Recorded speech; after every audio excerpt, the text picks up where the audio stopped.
Shalom, selamat malam. Puji Tuhan, pada malam hari ini kita bisa berjumpa kembali di virtual room Miracle TV sharing your testimony. Pada malam hari ini kita sangat bersukacita, kita sangat bersyukur. Begitu besar kasih Tuhan kepada kita semua. Kami yakin dan percaya dan kami berharap juga semua sahabat-sahabat Miracle dimanapun berada pada malam hari ini di dalam perlindungan Tuhan, berkat Tuhan yang luar biasa. Baik, malam ini kita akan mendengar kesaksian yang luar biasa dari seorang bapak bernama Pak Nelson Pelawi. Nah, kesaksian ini dahsyat pada malam hari ini, sahabat-sahabat Miracle. Oleh sebab itu, bisa dibagikan di grup-grup rohani, di beranda-beranda sahabat Miracle, karena ingat, tujuan kita adalah memberkati banyak orang, menguatkan iman orang percaya, dan yang ketiga adalah kita ingin menjangkau jiwa-jiwa baru. Nah, sedikit saya akan orientasi untuk kesaksian pada malam hari ini. Mengapa ini begitu dahsyat ya? Dari pengalaman pribadi, cerita pengalaman iman dari Pak Nelson. Saya bisa katakan ini merupakan suatu pergumulan hidup yang complicated ya. Dapat dikatakan ini memang pergumulan yang hebat. Tapi Pak Nelson sampai saat ini bisa bertahan. Luar biasa. Tetapi ada cerita yang kita akan dengar bagaimana penyertaan Tuhan, bagaimana beliau berjuang, bagaimana beliau dalam penderitaan, bagaimana beliau di dalam kasih sayang Tuhan sehingga Tuhan sendiri turun tangan, campur tangan di dalam kehidupan beliau. Luar biasa. Ini kesaksian yang luar biasa memberkati kita pada malam hari ini. Kita sambut beliau, Pak Nelson Pelawi, sama-sama ya. Shalom Pak Nelson, apa kabar? Salam Pak, salam everybody. Ya, sahabat-sahabat Miracle, Pak Nelson saat ini berada di Australia. Di mana Pak? Saya lupa. Melbourne, Pak. Di Melbourne, oke. Dan kalau tidak salah di Melbourne itu 4 jam ke depan ya, 4 hours ahead, ya, dari kita sekarang ya. Tapi Pak Nelson masih semangat dan luar biasa bersukacita. Baik Pak Nelson. Amin. Sebelum saya serahkan waktu ke Bapak untuk bersaksi, kita akan buka dalam doa dan saya mengundang Ibu Hadriani untuk berdoa bagi kita. Halo Ibu Hadriani. Iya. Iya Pak. Silakan Ibu, pimpin doa untuk membuka. Silakan Bu. Ya, terima kasih. Mari kita satu di dalam doa, kita berdoa. Tuhan Yesus, Engkau baik, Engkau sangat-sangat baik dalam kehidupan kami, Bapa. Henti-hentinya kami mau mengatakan bahwa Engkau sungguh nyata dalam kehidupan kami, Bapa. Kami sungguh merasakan kasih-Mu, Tuhan. Tuhan Yesus, kalau malam ini Engkau mengizinkan kami berkumpul di Miracle TV, di kesaksian pribadi, Pak Prengki, Tuhan, itu bukan secara kebetulan, tetapi Tuhan yang sudah mempertemukan kami di tempat ini. Bapa, mari Engkau berkati acara kesaksian malam ini, Bapa. Mari Engkau senantiasa yang mengurapi Pak Nelson, biarlah melalui kesaksiannya nama Tuhan ditinggikan dan dimuliakan dan yang dimenangkan Tuhan. Jaringan internet yang kami pakai, mari Engkau berkati. Biarlah dari awal hingga akhir tidak ada hal-hal yang kami tidak inginkan, biarlah semuanya dapat berjalan dengan lancar dan kami bisa mendengarkan kesaksian dan kesaksian itu bisa memberkati kami semua. Terima kasih Tuhan. Biarlah kuasa Tuhan nyata di kesaksian Pak Nelson malam ini. Biarlah juga yang mengurapi kami semua yang ada di Zoom, para penonton yang ada di channel ini, dimanapun mereka berada, biarlah Tuhan yang mengurapi kami semua. Biarlah senantiasa kami sungguh merasakan akan kasih yang berasal daripada-Mu. Mari Tuhan, Engkau yang beracara, Engkau yang bekerja di channel Miracle TV ini Tuhan. Terima kasih Bapak, kami mau membuka acara ini di dalam nama Tuhan Yesus. Kami sudah berdoa. Haleluya. Amin. Amin. Baik, satu ayat pembuka bagi kita semua. Yohanes 14 ayat 9. Kata Yesus kepadanya, "Telah sekian lama aku bersama-sama kamu, Filipus, namun engkau tidak mengenal aku. Barang siapa telah melihat aku, ia telah melihat Bapa. bagaimana engkau berkata, tunjukkanlah Bapa itu kepada kami. Luar biasa, puji Tuhan, firman Tuhan pada malam hari ini. Dan seperti biasa juga, sahabat-sahabat Miracle, tujuan Miracle TV ada dua ya. Pertama, kita mau memberkati banyak orang, menguatkan iman orang percaya, dan menjangkau jiwa-jiwa baru. Markus 16 ayat 15, Matius 28 ayat 19, Kisah Para Rasul 1 ayat 8. Dan kita juga percaya bahwa semua agama mengajarkan kebaikan. Oleh sebab itu, jangan menghina ajaran agama sebelumnya atau ajaran agama yang lain. Sahabat-sahabat Miracle yang ingin berkomentar di Facebook, di YouTube, berkomentarlah dengan dewasa dan bijak ya, agar supaya program kita pada malam hari ini benar-benar memuliakan nama Tuhan. Baik, kita kembali ke Pak Nelson. Sekarang Pak, saya akan kasih waktu dan tempat kepada Bapak untuk mulai bersaksi. Bapak bisa sedikit memperkenalkan di mana sekarang Bapak berada, pelayanan yang Bapak lakukan, apa yang Bapak bisa share sebagai introduksi, dan Bapak bisa langsung bersaksi dimulai dari latar belakang dari pertama Pak. Waktu dan tempat kami persilakan.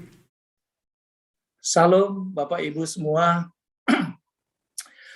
Saya kenalkan diri saya, nama saya Nelson Pelawi. Saya dari Sumatera Utara, Medan. Tapi saya sekarang tinggal di Melbourne, di Australia. Saya ikut pelayanan di gereja Infinity Church di Melbourne sudah lebih kurang 25 tahun. Saya punya istri satu, sama-sama dari Medan, tapi nggak punya anak. Ya, tapi anyway, kita happy terus. Yang penting kita tetap bersama dengan Tuhan, apapun yang terjadi. Itu secara umum. Nah, kesaksian saya hari ini, di mana saya terlahir besar itu di keluarga Kristen. Jadi emak saya, bapak saya orang Kristen. Dari kecil kita dididik untuk ikut dan setia sama Tuhan. Sekolah minggu, apapun namanya, yang namanya ke gereja itu menjadi priority bagi kami. Ya. Tapi setelah SMA, saya merasa ke gereja itu kelihatannya kok saya malas gitu ya. Mendengar cerita-cerita di perjanjian lama, perasaan saya itu kayak seperti fiksi, ya, kayak cerita komik gitu. Saya lebih senang cerita komik daripada cerita Alkitab ya. Komik itu bisa berjilid-jilid, tapi kalau Alkitab cuman segini aja, segede begini, bacanya juga jarang gitu. Tapi karena orang tua saya terus nge-push saya harus ke gereja, saya tetap ke gereja, walaupun di dalamnya saya nggak tahu apa-apa gitu ya. Kebetulan gerejanya juga dekat dengan rumah saya gitu. Nah, satu ketika waktu saya kuliah, di situ saya tidak ke gereja lagi. Karena apa? Satu, bapak saya adalah seorang anggota ABRI yang keras dan sangat otoriter, gitu ya. Dia tidak pernah kasih contoh di rumah kami. Dia tidak menjadi role model di rumah kami. Dia ke gereja rajin, tapi di rumah dia maki-maki. Di rumah dia ngamuk-ngamuk. Itu yang pertama. Yang kedua, bapak saya ternyata dia paling suka pergi ke dukun. Sehingga waktu hari-hari Jumat, dia bakar kemenyan, dia bikin ritual-ritual. Kita pada melihat, ini bapak kami ngapain gitu ya. Anda tahu sendiri, namanya ritual-ritual itu bakar-bakar kemenyan kali ya. Itu baunya tuh udah nggak tahan, itu pokoknya nyesak kayak gitu. Mama saya juga marah, mama saya juga protes, tapi nggak diindahkan sama bapak saya gitu. Nah, satu saat saya, adik saya dipaksa ikut, kita pergi ke dukun. Wah, saya sebenarnya protes, tapi nggak berani ya, saya nggak berani. Akhirnya ya ikut aja, manut aja, pergi ke dukun. Kita disiram pakai air bunga, disuruh baca-bacaan. Saya nggak tahu baca-bacaannya apa gitu ya. Saya nggak ngerti, tapi saya ikut aja gitu. Apa yang dikatakan dukunnya, bilang begini, ya saya ikut aja gitu.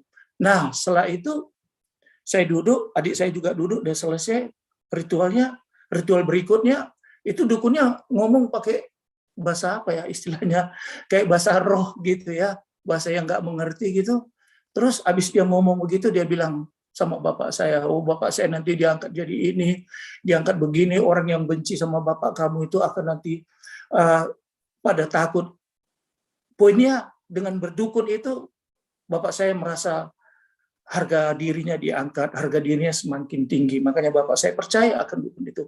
Tapi efeknya kepada saya jadi marah. Saya nggak suka gitu ya. Walaupun saya ke gereja juga banyak nggak ngerti gitu ya. Tapi dengan perbuatan bapak saya yang ke dukun itu saya protes berat. Bahkan mama saya protes gitu ya. Kami anak-anaknya dilarang untuk ikut berdukun. Walaupun mak saya sendiri juga mungkin ke gerejanya juga nggak ngerti-ngerti banget gitu. Tapi dia tahu itu dilarang yang namanya kedukun. Nah, sehingga waktu saya kuliah itu, saya nggak ke gereja lagi, saya nggak pernah lagi ikut sama orang-orang gereja, dan saya lebih banyak aktivitas saya keluar, gitu ya. Kalau udah malam minggu, saya minum, saya ngerokok, gitu. Nanti pulang jam 12, jam 1, hari minggunya besok saya tidur, saya bangun jam 11, jam 12, jadi udah totalis sudah nggak ke gereja lagi. Nah, akhirnya saya hidup udah seperti orang nggak jelas gitu ya, nggak ke gereja, udah kosong aja di pikiran saya. Nah, satu saat tetangga saya kenal sama saya, kebetulan itu jadi pacar saya, dan mereka Muslim. Nah, ibu saya, mak saya melarang karena dia bilang ini, Nelson, kamu nggak boleh pacaran sama dia karena dia Muslim, kamu Kristen. Tapi saya lawan mak saya bilang, saya juga nggak ngerti mah di gereja. Apa itu Yesus, apa itu cerita-cerita perjanjian lama itu saya nggak ngerti.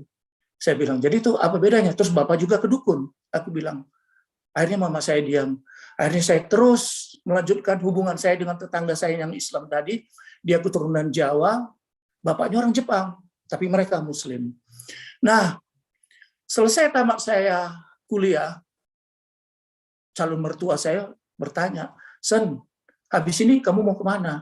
Ya, saya mau menikahi anak kamu. Saya bilang, lah kalau kamu mau menikahi anak saya, kamu harus ikut jadi Islam. Dan anak saya tidak boleh jadi Kristen. Kalau kamu mau deal, silakan. Tapi kalau enggak, kamu keluar dari anak saya. Gitu. Nah, saya berpikir, di Kristen juga saya nggak ada apa-apanya, saya nggak ngerti. Kenapa tidak? Why not? Aku bilang gitu. Apalagi saya udah pacaran hampir 3 tahun sama dia. Ya, udah. Nah, akhirnya saya diterima mereka, saya diajari secara basic ya, nggak terlampau yang gimana-gimana kali basic, bagaimana cara sembahyang, bagaimana cara ambil air wudu, yang normal-normal untuk sebagai identiti orangnya Islam gitu ya. Nah, itu saya pelajari secara umum, walaupun saya sendiri pun saya nggak ngerti banyak gitu ya, apalagi maaf gitu ya, bahasanya bahasa Arab, itu waduh saya pusing deh, complicated saya pikir, tapi udah karena demi cinta ya akhirnya ya ikut aja, manut aja gitu udah. Anyway, setelah saya tamat sekolah, saya sudah kuat basic saya, ikut calon istri saya ini jadi Muslim, saya melamar jadi tentara, saudara. Saya melamar jadi tentara, jadi TNI, dan setelah saya dididik berapa bulan karena saya dari sarjana, saya ditempatkan di Bandung, di pusat kesenjataan infanteri, di mana sekolah ini adalah membentuk para perwira-perwira menjadi komandan-komandan peleton, komandan batalion di infanteri di pasukan gitu ya. Nah, saya di situ sebagai guru, sebagai pelatih karena saya background saya adalah dari Universitas Pendidikan IKIP Medan. Kalau sekarang namanya Unimed, Universitas Medan ya. Nah, saya ditempatkan di situ. Setelah saya tamat, berapa tahun kemudian saya bawa istri saya nikah dengan diam-diam. Orang tua saya tidak tahu, sembunyi-sembunyi dengan acaranya pun dengan sangat-sangat sederhana. Karena kalau tahu, wah saya nggak bisa bayangin gimana ngamuknya, marahnya emak saya ya. Walaupun saya tahu bapak saya itu nggak protes. Bapak saya itu I don't care katanya. Pokoknya terserah lu gitu ya. Nah, anyway, saya nikah diam-diam di kampungnya dia gitu ya. Jadi orang pada nggak tahu. Setelah saya nikah, saya datang, saya bawa dia ke Bandung dan saya resmi menjadi seorang Muslim. Nah, saya sudah tunjukkan sama Pak Franky KTP saya semua itu Islam. Ya, saya otomatis ya, saya harus berubah semua KTP saya menjadi KTP Muslim. Nah, terus terang Bapak-bapak, Ibu, saudara-saudara ya.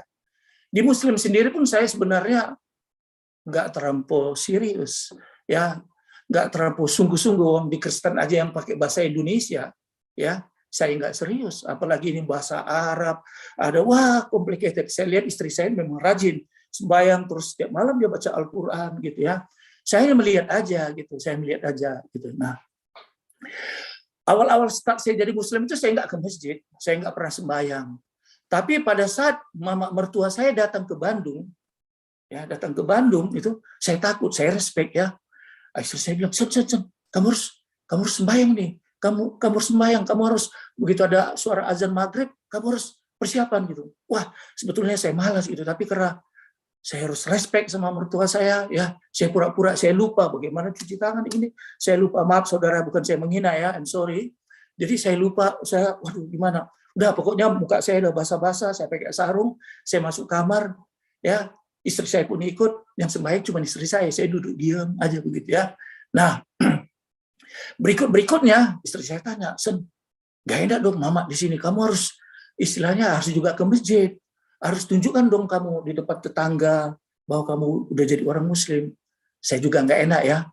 Rasanya sama tetangga setiap Jumat pergi ke masjid, saya di rumah gitu ya. Apalagi pangkat saya perwira, saudara ya. Pangkat saya perwira letnan waktu itu ya. Rasanya seorang perwira itu kan seorang pemimpin gitu. Tapi nggak pernah ke masjid, nggak pernah berdoa gitu. Rasanya gimana gitu ya. Agak aneh gitu di hadapan nanti di hadapan sarjan, di hadapan kopral gitu ya. Loh ini kok pemimpin kami kok begini gitu ya. Nah, akhirnya saya paksakan saya mau ke masjid. Nah, biasa saya ke masjid, ya saya ikut ritual bla bla bla bla begitu ya. Tapi berapa kali saya ke masjid gitu, saya shock. Satu saat saya duduk, setelah saya duduk di situ ya, saya mendengar khotbah ustadz atau apalah namanya gitu ya. Saya kaget karena beliau tuh ngomong mengusik tentang iman kepercayaan orang Kristen. Contohnya Kristen kafir, Kristen itu masuk neraka, Yesus digantung, bla bla bla bla gitu. Lah, waktu saya mendengar seperti gitu, di dalam hati saya gini, loh, kok ini yang dibahas, kok ini yang dipersoalkan, gitu ya. Cuman saya, oke, saya diam aja gitu ya. Berikutnya begitu juga gitu. Enggak semua saudara ya, Bapak Ibu, enggak semua gitu ya. Mungkin yang 10, 4 yang seperti gitu.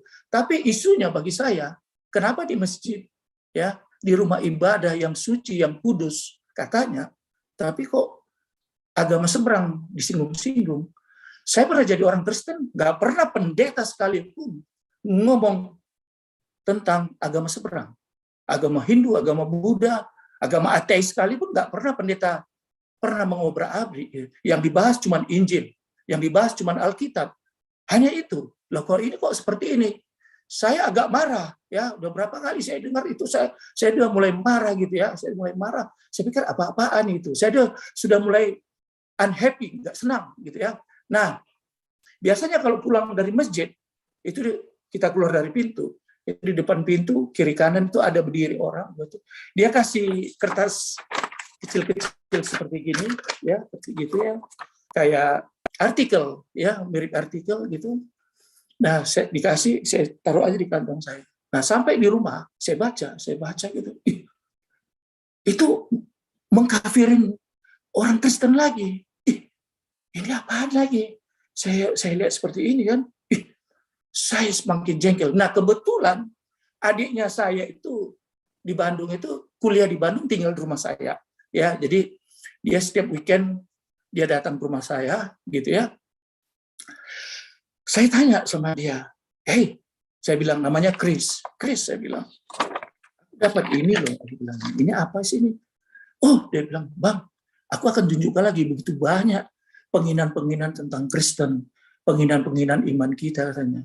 Aku tahu adik saya ini mulai dia merubah paradigma saya, mindset saya bahwa ini loh yang kau anut, yang kau mempercaya itu. Kira-kira begitu ya. Sehingga ditunjukkannya semua artikel-artikel itu yang didapatnya nggak tahu dari mana gitu. Nah, saya baca itu. Wah, ini saya bilang ini udah luar biasa, saya pikir kayak gitu. Itu zaman dulu saudara ya. Itu zaman dulu, zaman yang belum ada IT ya. Itu yang kalau dibandingkan dengan sekarang, wah, so hips ya, luar biasa. Kalau zaman dulu itu mungkin kita nggak tahu ya, tapi gitulah keadaannya. di zaman saya sudah ada penghinaan yang begitu luar biasa terhadap iman kepercayaan Kristen. Nah, anyway, yang makin hari saya makin lama sudah nggak convert lagi saya mau ke masjid, ya. Tapi saya paksakan juga, dan selalu saya dengar dan jadi olok-olokan, gitu ya. Jadi olok-olok, dan kadang-kadang kalau ada cerita-cerita tentang kekristenan yang dianggap mereka little bit stupid atau bodoh gitu ya, imannya orang Kristen terhadap Yesus, itu satu masjid ketawa semua. Cuman saya nggak ketawa, saya diam, saya pandang itu ustadznya gitu, saya duduk kayak gini ya, saya pikir dalam hati saya, ini gombal ya ustadz seperti kayak gini. Itu kiri kanan pada ketawa semua. Mereka so enjoy ya mendengar mendengar statementnya si ustadznya itu mengatakan yang bikin kayak stupid gitu ya, imannya orang Kristen gitu. Wah, saya pikir enough is enough. Saya tidak akan lagi mau datang ke masjid ini. Saya tidak mau lagi. Nah, saya pulang, saudara. Nah, sedikit saya mesti hang temper, tukang marah, saudara. Karena memang saya belum dipulihkan, saudara. Di Kristen pun saya juga memang Kristen brengsek ya, Kristen KTP. Jadi saya langsung jumpa istri saya. Semua artikel-artikel itu saya tunjukkan di depan istri saya. Nah, salahnya saya, ya, saya tidak wise, saya tidak bijaksana. Langsung marah, emosional, saya tunjukkan sama istri saya. Nih agamamu itu bla bla bla, agamamu ini saya lempar itu, keprak gitu. Nah, dibaca istri saya kan nggak tahu, dia nggak salah loh ya, begitu dibacanya gitu kan, dia mesti bisa bilang gitu. Nggak semua seperti gitu, dia bilangnya. Ya tapi ini buktinya, asal aku datang ke sana, ya isinya seperti kayak gini. Aku bilang sama kamu, aku tidak mau lagi aku ke masjid. Dia bilang gitu. Hakmu, dia bilang begitu ya. Nah, akhirnya kita sudah mulai relationship kita sudah nggak enak dengan istri. Ya, saya ada sedikit merasa nggak suka sama istri saya secara tiba-tiba karena dengan ada isu ini seperti ini ya. Nah dalam keadaan saya terombang-ambing, udah seperti itu, udah nggak ke masjid lagi. Pokoknya udah saya bilang sudah nggak ke sana. Tiba-tiba saudara ya, saya membuat satu kekeliruan. Ya, kekeliruan yang sangat-sangat memalukan saudara. Di mana saya melakukan affair sama orang lain, sama perempuan lain, ya tanpa setahu istri saya.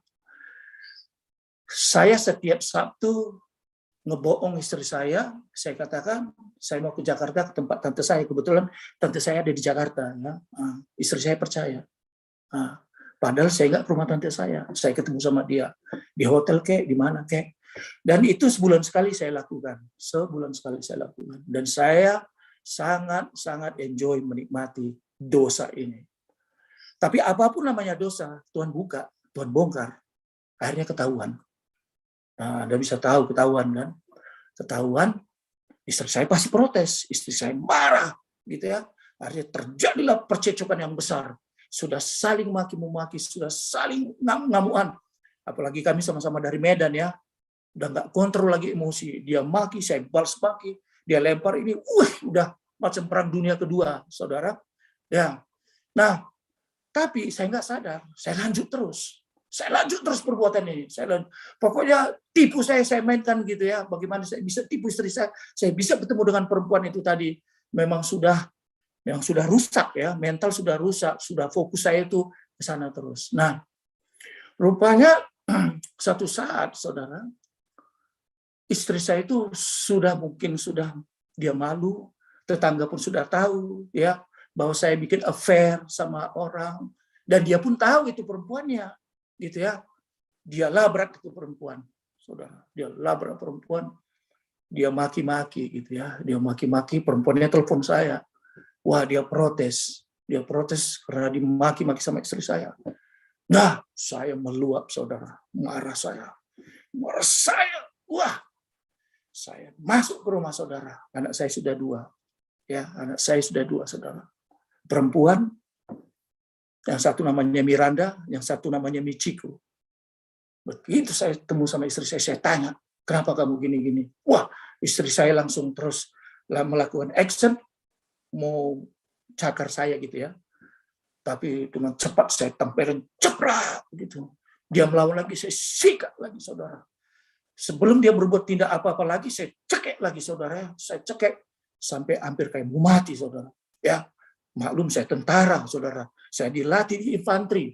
Tiap hari itu angkat besi, saudara, latihan bela diri. Ya, di infanteri itu. Memang infanteri itu adalah prajurit khusus untuk dalam pertempuran. Bayangin ngadepin istri seperti itu. Ya macam pergedel, saudara ya.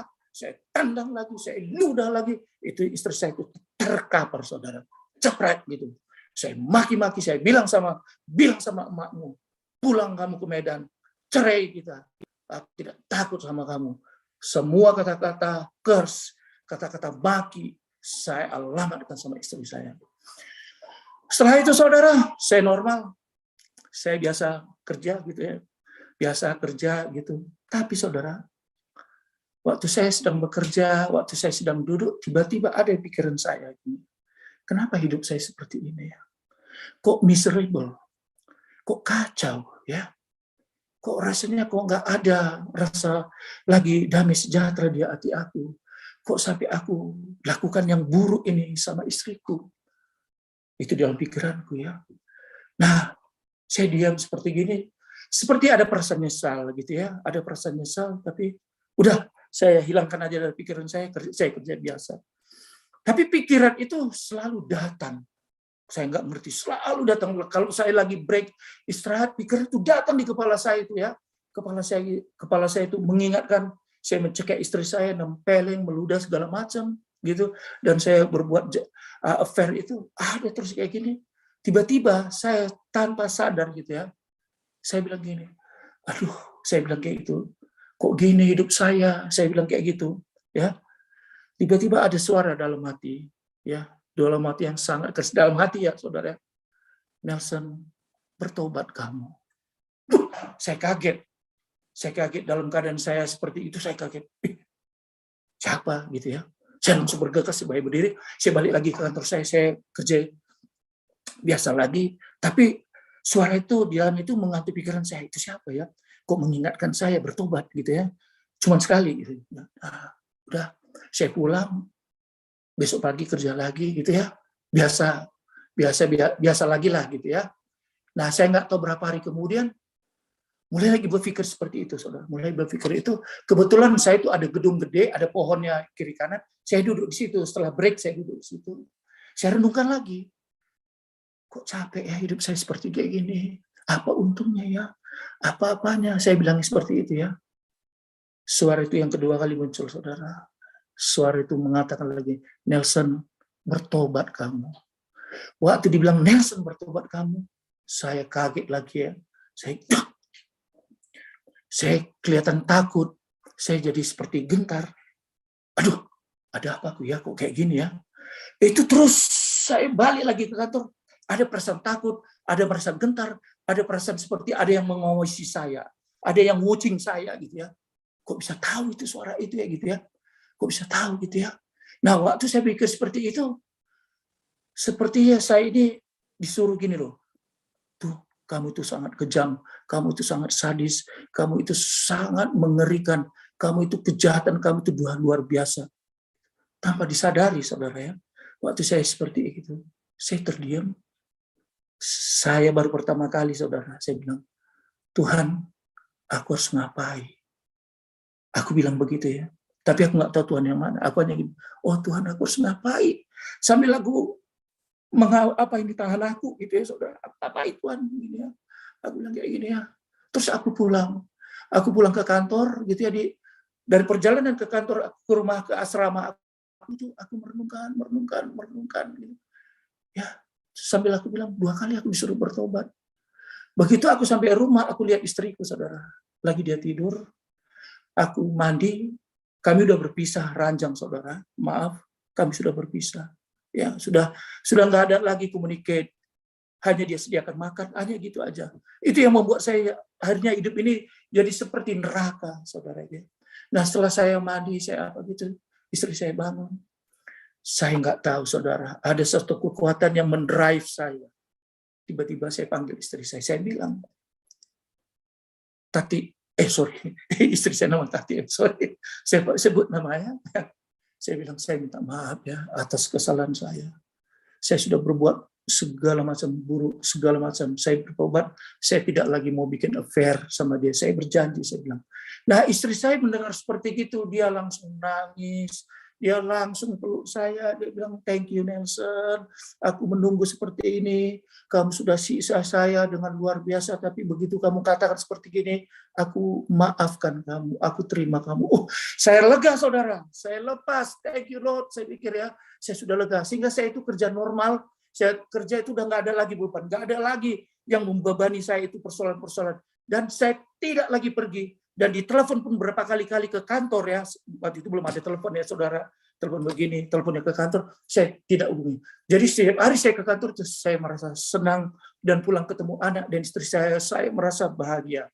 Nah, kira-kira berapa bulan kemudian, istri saya bilang, Sen, udah deh, nama kamu udah cemar banget di tentara, daripada kamu gini terus, orang tua aku mengajak kamu ke Jepang, biar aja kamu pergi ke Jepang. Biar aja kita di sana memulai lagi hidup yang baru, start yang baru, new beginning, gitu ya. Wah, aku pikir-pikir, ya juga ya.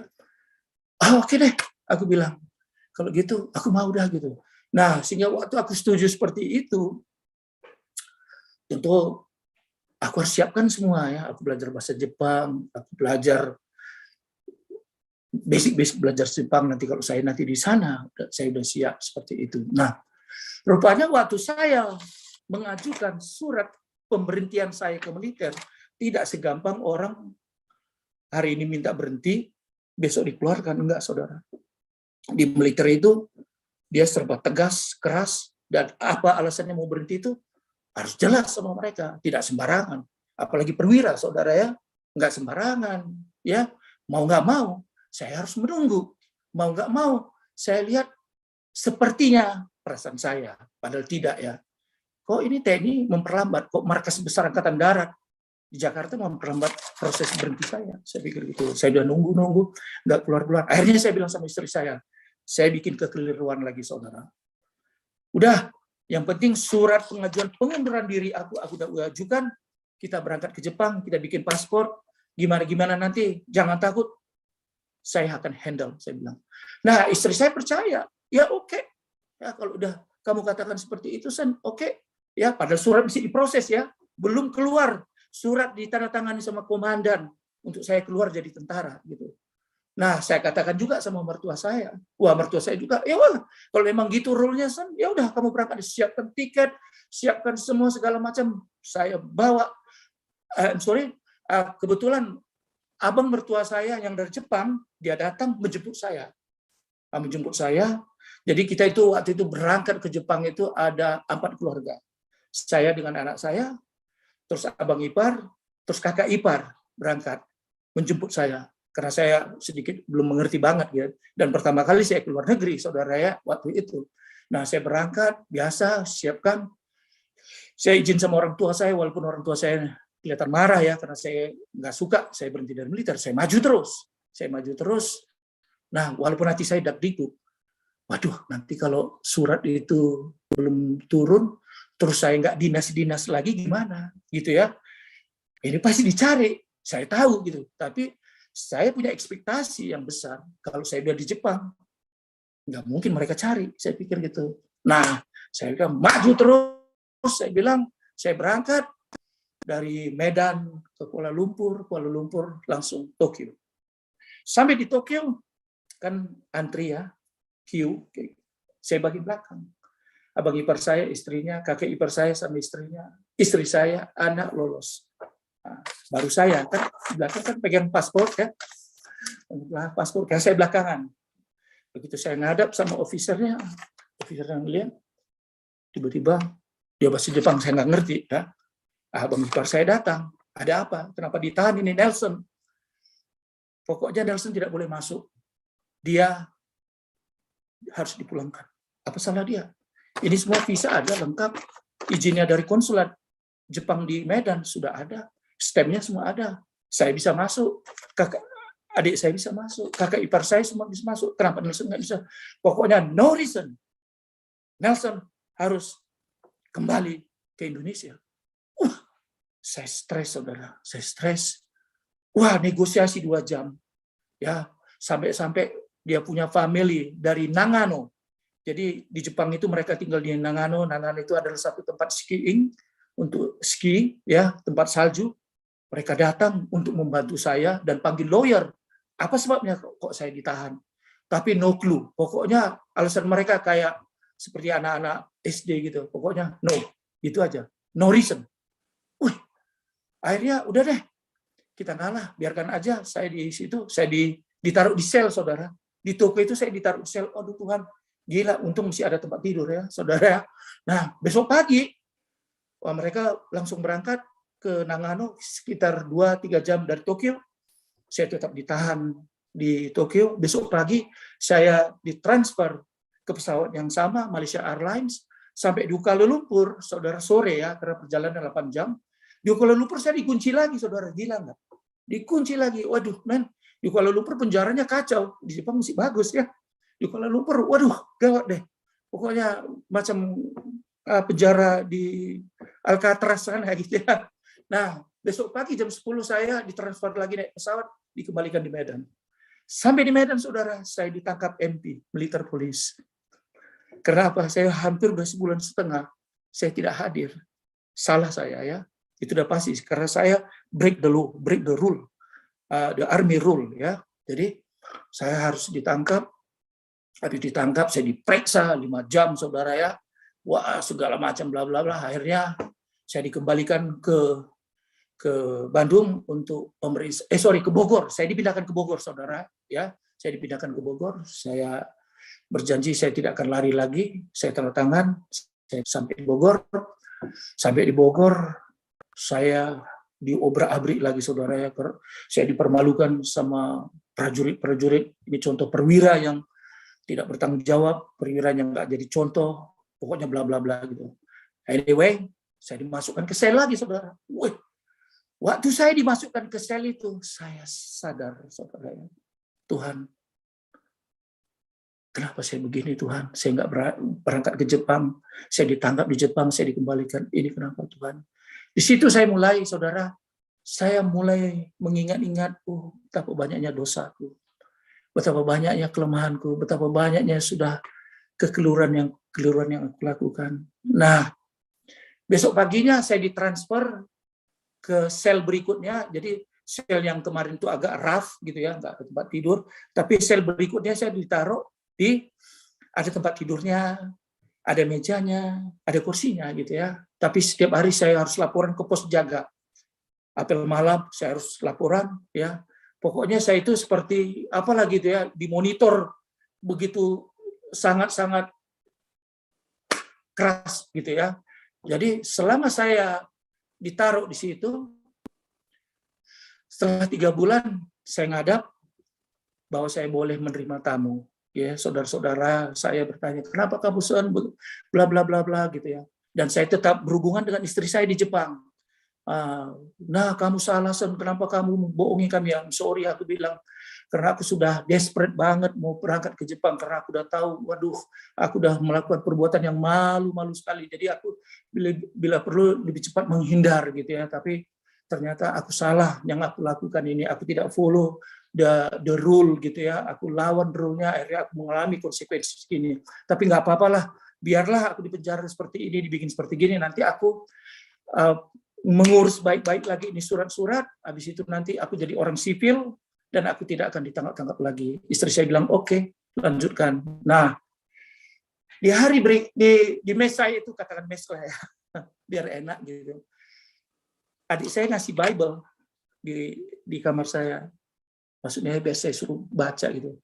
Waktu saya baca saya nggak ngerti. Orang saya memang agama-agamaan gitu ya, nggak jelas gitu.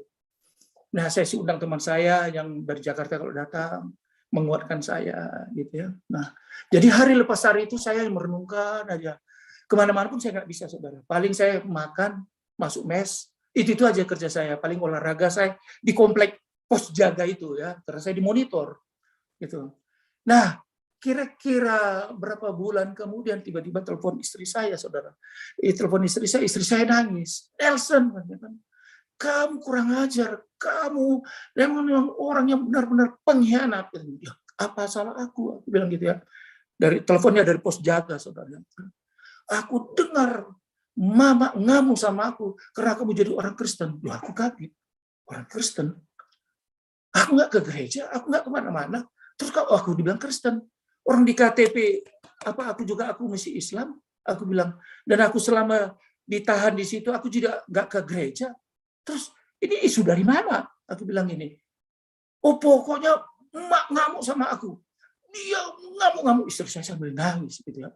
Saya pikir ini udah serius. Ini isu siapa yang mengeluarkan isu saya jadi Kristen? Ya, orang saya masih proses kok di sel itu gitu ya. Saya bingung. Saya siapa nih? Saya nggak ngerti gitu ya. Nah, minggu kedua telepon lagi istri saya, ngancam. Kamu Sen ya, saya sudah kasih tahu seperti ini, tapi tetap kekal jadi orang Kristen. Langsung saya jawab, tolong buktikan saya jadi orang Kristen. Apakah saya pernah gereja? Tanya teman-teman keliling-keliling kamu, tetangga-tetangga kita yang dulu itu lihat pernah nggak saya hari Minggu itu ke gereja atau ketemu atau ada yang ngasih tahu? Silakan, saya bilang gitu. Memang ada, pokoknya ada yang ngasih tahu. Kamu jadi orang Kristen. Oke, saya diam. Saya kembali ke mes, saya diam. Kok saya dibilang orang Kristen ya? Wah, saya cari akal ini apa sebabnya? Tiba-tiba saudara, Tuhan baik ya. Tiba-tiba di depan saya itu Bible yang saya taruh di meja. Saya lihat, ini kan Bible yang dikasih adik saya, gitu ya, ditaruh di situ. Nah, di situ saya terbuka otak saya. Waktu tamu yang saya panggil teman-teman saya, termasuklah saudaranya dari pihak istri, dia juga seorang tentara, dia datang menjenguk saya, melihat saya, dia lihat rupanya Bible itu. Dikiranya saya jadi orang Kristen. Dia yang laporan. Baru saya, oh gara-gara ini toh. Saya pikir kayak gitu ya. Minggu depannya, karena every second week, single week, istri saya call. Nah, dia telepon lagi, tapi nggak terlalu nangisnya, terlalu gitu. Terus saya bilang gini, oke, saya bilang gini aja lah, kita nggak perlu bertengkar. Kalaupun saya jadi orang Kristen, kenapa rupanya? Kan nggak merugikan. Aku juga nggak bawa kamu, padahal saya main-main loh ya, sambil ketawa. Istri saya jawab gini, kalau saya sih nggak apa-apa, cuma mama, keluarga besar, semua bapak, semua itu marah melihat kamu. Gitu. Ya nggak apa-apalah. Mereka mau marah, yang penting aku belum sungguh-sungguh Kristen. Tapi karena kamu tanya seperti gitu, ya udah, aku bilang aja aku Kristen. Aku bilang kayak gitu. Istri saya bilang, oke, seperti kayak gitu. Nah, hari-hari terus kira-kira berapa bulan kemudian istri saya balik dari Jepang. Balik dari Jepang, wah, begitu balik, surat saya ini, saudara, yang saya proses ini lagi, disetujui. Saya senang. Bahkan saya telepon istri saya. Saya bilang, begitu nanti bulan ini keluar surat ini, kamu datang dari Jepang jemput aku udah nggak ditangkap. Karena surat itu aku sudah tanya sama orang pers, orang personalia, bahwa surat saya itu sudah di meja komandan, mungkin seminggu atau 2 minggu lagi tamat. Begitu kamu datang sini, saya bebas jadi orang civilian. Dia bilang, tapi istri saya nggak jawab, dia diam gitu. Nah, terus berlangsung minggu ke minggu, keluarlah surat ini, saudara. Surat dari militer. Nelson Plawi pangkat Letnan 1. Padahal waktu itu saya mau kapten, saudara ya. Waktu itu hampir mau kapten. Ya, resmi berhenti dengan hormat menjadi seorang TNI. Waktu itu ABRI. Wah, saya datang. Saya bebas. Saya berguling. Saya senang. Gitu ya, saudara ya. Udah di kepala saya. Nanti istri saya datang. Jumpa dengan anak saya rasanya, aduh Tuhan, inilah yang mantap itu, saya bilang. Ternyata apa yang di luar pikiran saya. Istri saya datang, saudara. Istri saya datang. Ternyata waktu dia datang, saya senang sekali. Ya, saya senang sekali dia datang dari Jepang. Saya gembira, gitu ya. Ternyata dia bawa surat dari Departemen Agama Islam. Saya kaget, ini tuh apa? Kamu harus tanda tangan. Saya nggak mau cerai, saya bilang. Kamu nggak mau cerai, kamu nggak tanda tangan, pokoknya nanti di sana di tanda tangan ada mewakili itu cerai. Ya kenapa cerai? Ya karena kamu Kristen. Masanya gara-gara itu. Pikir dong, anak kita dua-dua loh. Ya perempuan dua cantik-cantik, aku bilang gitu. Yang satu umur 5 tahun, yang satu umur 3 tahun. Aku sih setengah-setengah, Sen. Tapi Mbak gimana? Kamu berani nggak? Wah, saya bingung. Jadi kamu tanda tangan atau nggak kamu tanda tangan, kita bubar. Habis ini selesai, saya pulang ke Medan. Dia ke Bandung kan, dia ke Bogor kan. Wah, saya negosiasi lagi sama istri saya. Oke, kalaupun saya Kristen, saya bilang, saya tidak akan ajak kalian. Istri saya berjanji di depan emak sama bapak, semua keluarga besar, saya tidak bawa mereka jadi orang Kristen. Dan saya tidak akan mencoba untuk mereka ikut sama saya. Biarlah saya. Padahal saya sendiri pun bukan orang Kristen, saudara. Ya, gitu ya. Dan anehnya, kenapa nggak saya bilang, oh saya juga belum Kristen, saya juga, saya mesti Islam gitu. Aneh gitu loh ya, saudara. Tapi nggak ngerti saya. Begitu tekanan seperti itu. Jadi, ya artinya istri saya pergi. Sudah pergi, gitu ya. Saya di Bandung mikir gitu ya. Ya kok kayak gini? Saya udah nggak bisa lagi. Saya nggak ketemu loh sama anak saya. Saya nggak ketemu. Karena istri saya yang ketemu sama saya aja bawa paper doang. Akhirnya saya putuskan saya pulang ke Medan. Karena saya udah berhenti. Udah nggak ada lagi kerja. Ini mau kemana gitu. Saya pikir, this is a crazy. Ya. Sudah nggak ada kerja lagi. Sudah berhenti. Terus nggak diangkat lagi ke Jepang.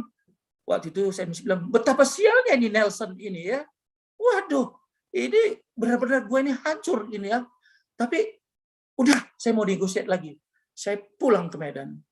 Sampai di Medan, saya jumpai keluarga besar saya di mana. Nah, keluarga besar saya bilang, coba Sen, kamu negosiasi lagi. Tapi saya bilang agak berat. Jadi saya minta tolong keluarga besar saya negosiasi sama mereka. Tolong dong. Mereka udah punya anak. Masalahnya gara-gara ini harus cerai. Akhirnya negosiasi itu nggak berhasil dan tetap mereka sikukuh bahwa kalau Nelson tetap Kristen, dia tidak bisa jumpai anak dan istrinya sampai kiamat. Dan dia tinggal goodbye aja dan hari kami akan bawa ke Jepang dan dia jangan coba-coba ke Jepang. Dibilang seperti itu. Wah, saya stres berat sekali. Saya stres di kamar, stres.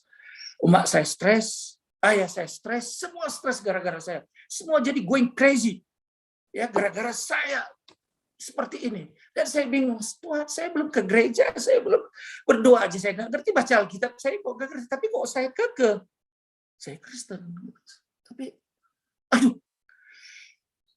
Akhirnya saudara, malam itu saya tidur nggak bisa. Bolak-balik, up and down. Pagi-paginya saya dengan lemas, saya bilang gini, saya rindu dengan anak saya rindu dengan istri saya mau datang ke rumahnya dah. Nggak pedulilah, pokoknya saya mau minta maaf, sungkem, Bu, sorry, salah Bu. Apa yang saya katakan, saya mau jadi orang Islam, saya jadi Kristen itu salah, sebenarnya saya tetap mau jadi Islam. Bahkan teman-teman saya banyak mendukung, saudara. Banyak mendukung. Ya, yang penting sen mulutmu. Bilang Islam, Tuhan tahu hatimu. Gitu. Tapi, iya juga, saya pikir, penting anakku selamat. Soal ke gereja nggak kerja, Tuhan tahu. Yesus tahu. Oh iya ya. Oke. Dalam keadaan capek, saya tidur nggak enak. Pagi-pagi, jam 10 saya mandi. Oke deh, saya mau negosiasi, saya akan katakan, saya akan mau minta maaf, saya akan sungkem sama ibu saya kembali kepada mereka. Saya bawa mobil saya, saudara. Sebelum saya nyampe ke rumah dia, saudara ya, saya berhenti 2 atau 3 rumah. Saya berhenti 2-3 rumah, saya jalan, saudara. Jalan biasa. Dan kebetulan rumah itu adalah kompleks perumahan di Medan, namanya Setiabudi Indah. Sepi banget, besarnya kompleksnya, sepi. Hanya pohon-pohon gitu. Jadi waktu saya jalan, kira-kira sebelum mendekati rumah itu, tiba-tiba ada suara, saudara. Suara ini bukan suara dalam hati, saudara. Kalau suara dalam hati kan lain ya. Kalau suara ini, suaranya menakutkan. Jadi saya sudah siap-siap sambil jalan dengan percaya diri, saya jalan, sudah siap-siapkan kata-kata saya gitu ya. Begitu. Sebelum nyampe, suara itu membentak saya dengan keras, dengan kuat, dan sangat menakutkan. Suaranya kira-kira begini, Nelson, kembali kau. Waktu saya dengar suara itu, saudara, saya berhenti. Saya kaget. Siapa yang teriak mengerti saya? Saya sambil begini, saudara, melihat. Nggak ada. Saya lari, saudara. Saya lari. Ketakutan saya, gitu ya. Saya lari, saya masuk ke mobil saya start engine-nya, saya balik, saya pulang. Saya sampai di rumah. Jantung saya sesak gitu. Siapa itu tadi ya? Siapa ya? Saya review lagi ya. Nggak ada orang ya. Apa nggak ada orang. Terus itu suara siapa? Kok disuruhnya saya larang? Kenapa saya dilarang? Saya nggak ngerti, saudara. Saya rasanya, waduh, udah pusing. Ini suara apa? Saya diamkan. Waduh, gagal ini ya. Gagal. Tapi saya nggak tahu kenapa gitu ya. Udah, akhirnya besok-besoknya lagi, saya mulai stres lagi. Saya rindu anak saya. Dan saya nggak bisa bertemu, walaupun saya udah di Medan. Bapak Ibu, saya nggak bisa bertemu, kayak gitu ya. Saya nggak bisa bertemu dengan istri saya pun, saya nggak bisa bertemu. Nah, jadi semakin stres lagi. Jadi kira-kira 2 hari berikutnya, saya pertimbangkan lagi. Saya maju lagi dah. Saya maju lagi. Saya ignore itu suara yang kemarin yang membentak saya, yang sangat mengerikan itu ya. Saya nggak tahu suara siapa itu. Saya jalan, bawa lagi. Tapi saya pindah. Saya pindah tempat gitu ya. Mungkin karena saya stres, ya Bapak Ibu. Bahasa Inggrisnya itu saya sudah mental disorder. Arti mental saya itu sudah nggak beres. Sudah, apa kata bahasa Indonesia, halusinasi ya. Seperti itu. Jadi saya pikir mungkin seperti itu. Karena saya stres ya, pressure yang begitu tekan itu, saya mungkin pikiran saya sudah nggak normal lagi ya, secara psikologi. Gitu. Nah, akhirnya saya pindah, berbeda tempat, saya jalan lagi. Saya pede lagi jalan, saudara. Saya jalan lagi, kira-kira mau dekat rumah, udah nampak lah, jalan udah kelihatan rumahnya. Hal yang sama suara itu 2 kali, saudara. Suara itu sangat kuat dan mengerikan, kayak bergetar. Padahal orang nggak ada, orang keliling saya itu nggak ada, hanya orang-orang tukang-tukang babat itu pun dia lewat ke sana, itu yang sapu. Ya. Wah, itu saya tentara ya, saudara. Saya latihan di hutan dalam keadaan gelap. Latihan perembesan, latihan penyusupan. Itu biasa malam-malam tentara itu makanannya, saudara. Jam 2, jam 3, kompas malam itu biasa, saudara.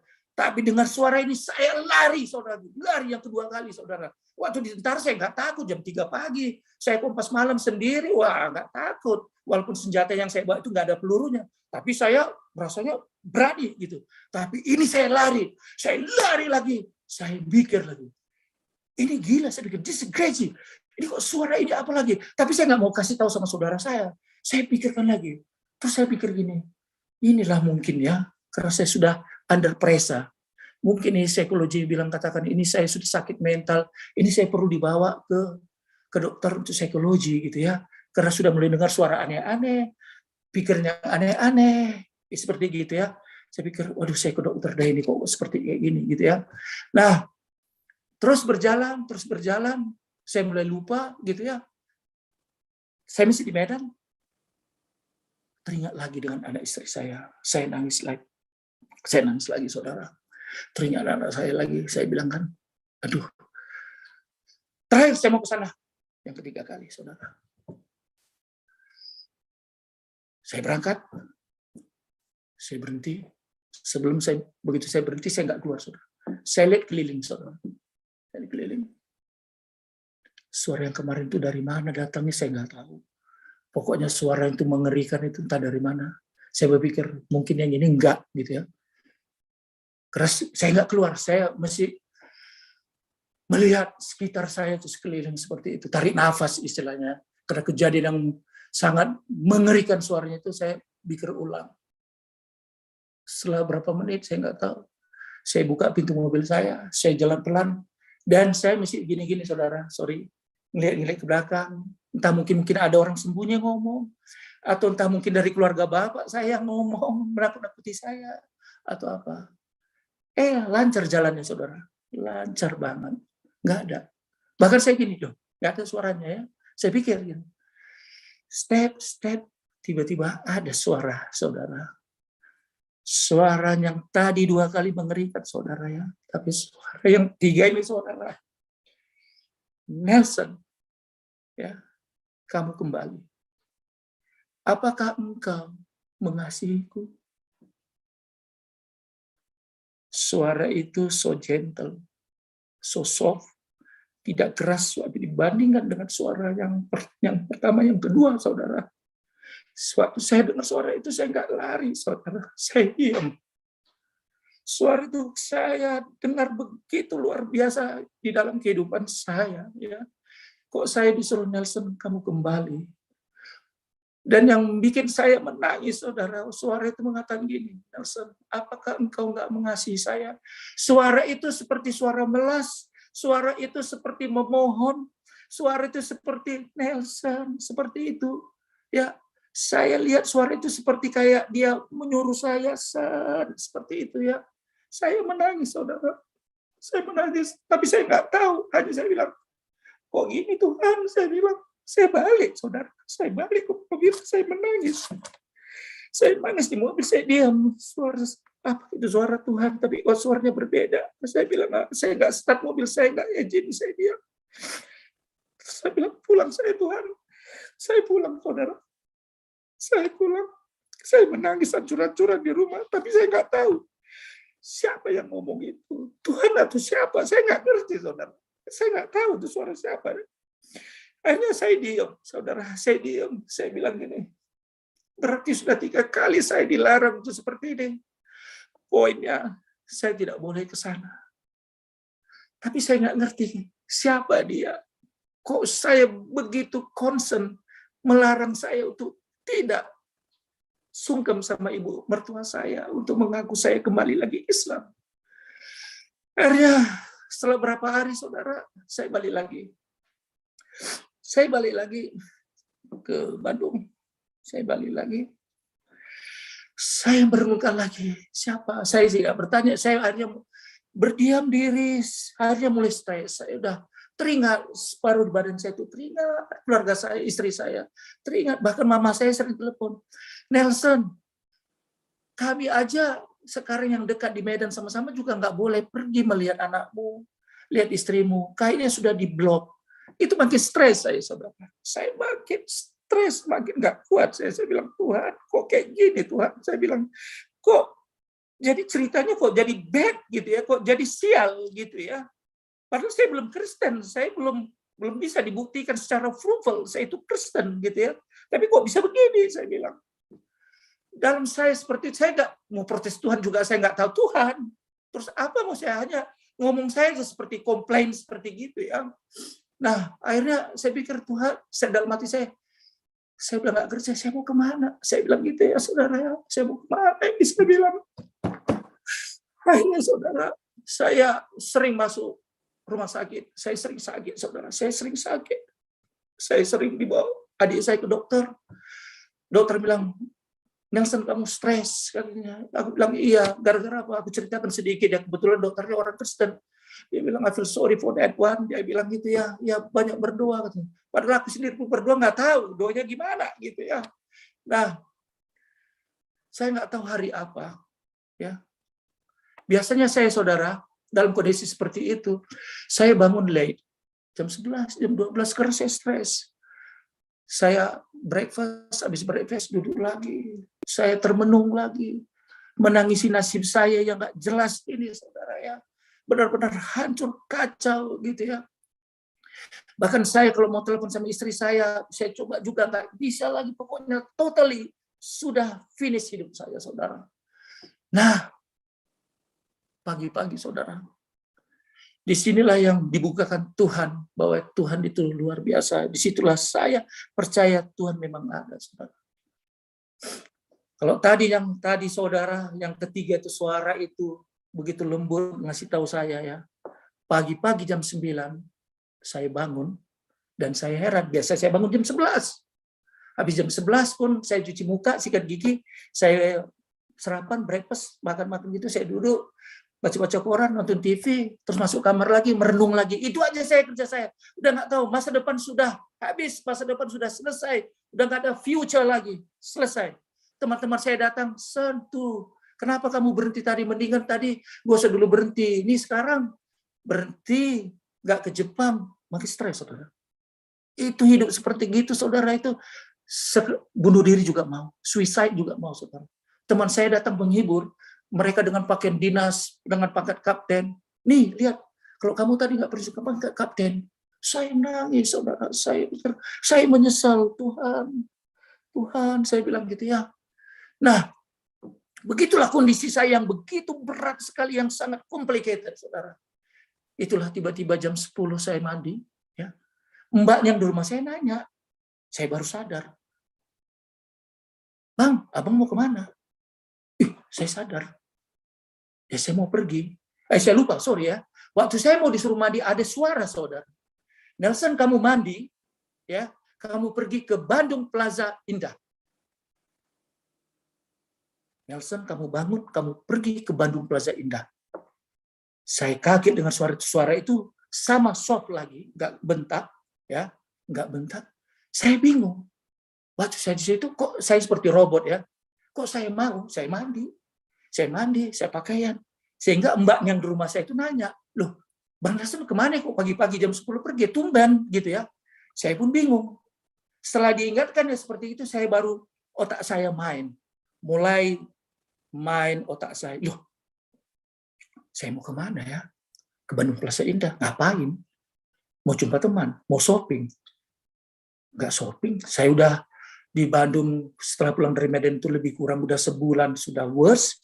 Kok boro-boro ingat mau shopping, boro-boro ingat mau jumpa teman di Bandung, terus apa poinnya? Saya nggak ngerti. Tapi saya manut, ikut kayak robot.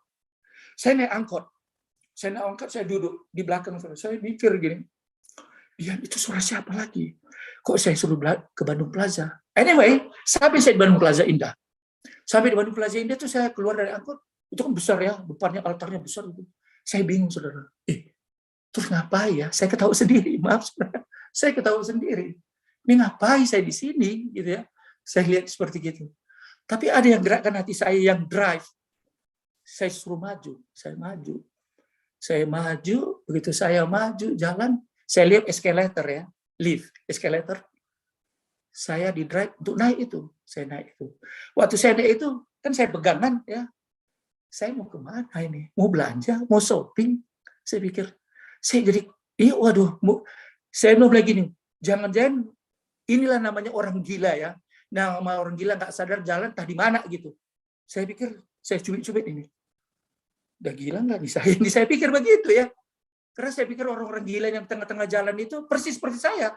Mau pergi kok nggak tahu, mau kemana nggak tahu, tiba gitu ya. Akhirnya, wah jangan-jangan saya udah kena mental yang berat ini ya. Saya pikir gitu. Tapi saya ikuti terus lift kedua, eskalator kedua. Eskalator ketiga saya berhenti, ceprek. Sampai berhenti saya di situ, saya lihat toko-toko di sebelah kanan saya. Toko-toko, terus ngapain? Gitu ya, ngapain? Tiba-tiba saya di drive, saudara. Saya disuruh maju, jalan. Waktu saya jalan, saya melihat sebelah kanan gini. Jalan, melihat step demi step. Tiba-tiba mata saya melihat ada satu toko buku. Toko buku itu, maaf kalau nggak salah mungkin saya nanti bisa direview lagi.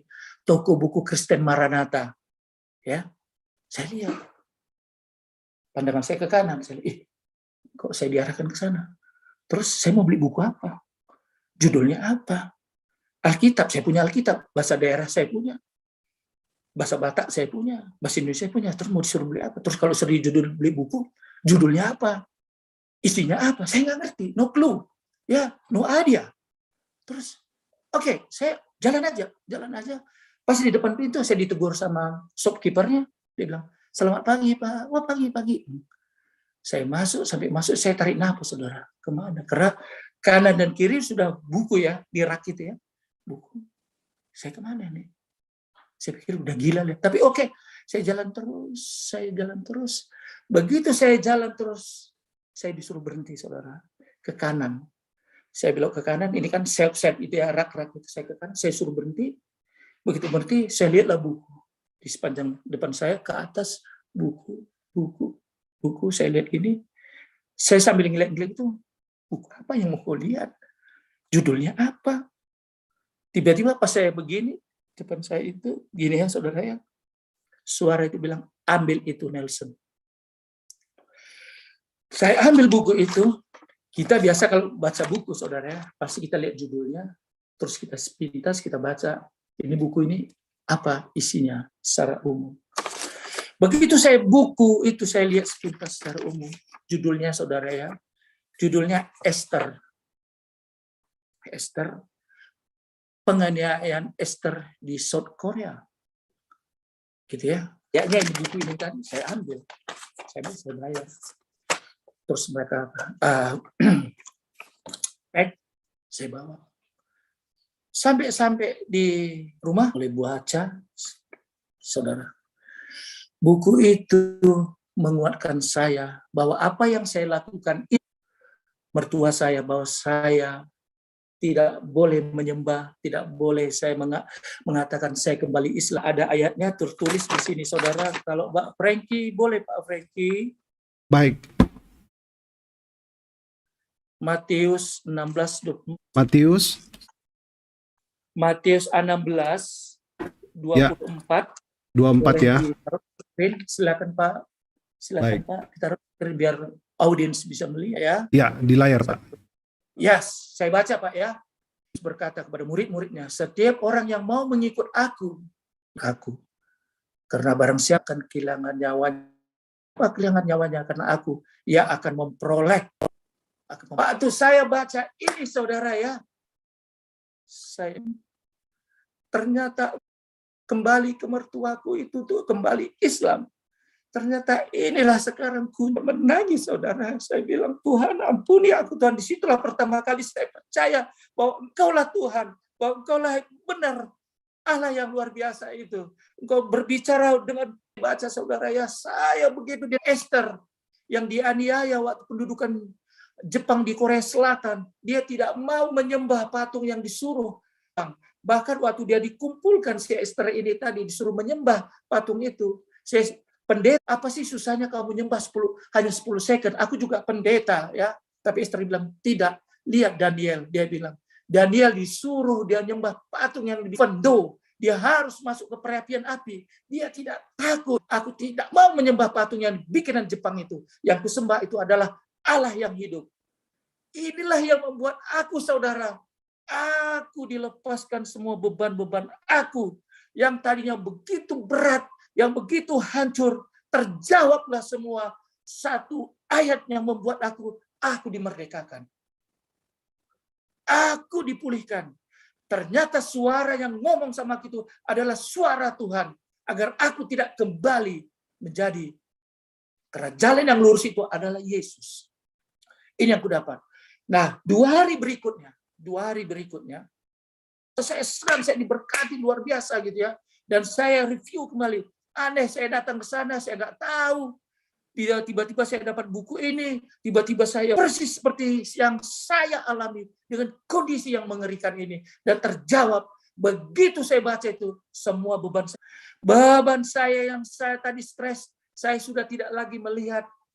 Kalau saya menderita, saya tidak lagi lihat. Saya sudah arahkan hati saya kepada Yesus.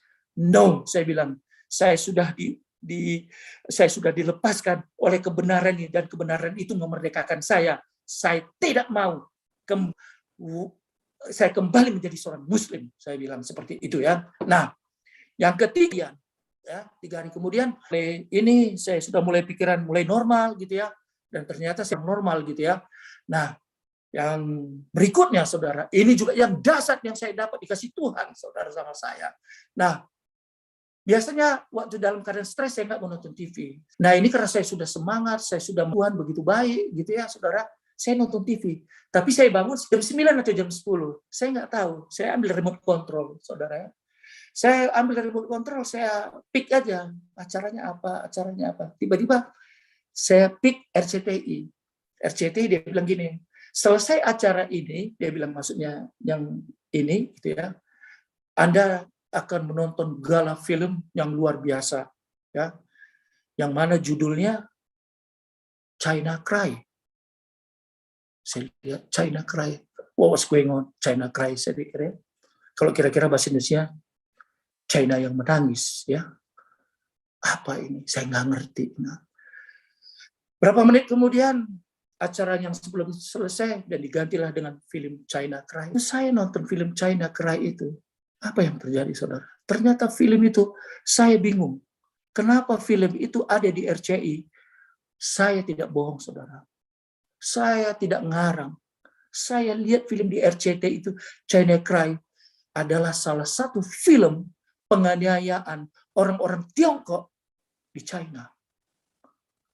Mereka sembahyang ditangkap, ditembak. Mereka yang mengaku imannya Yesus dihajar.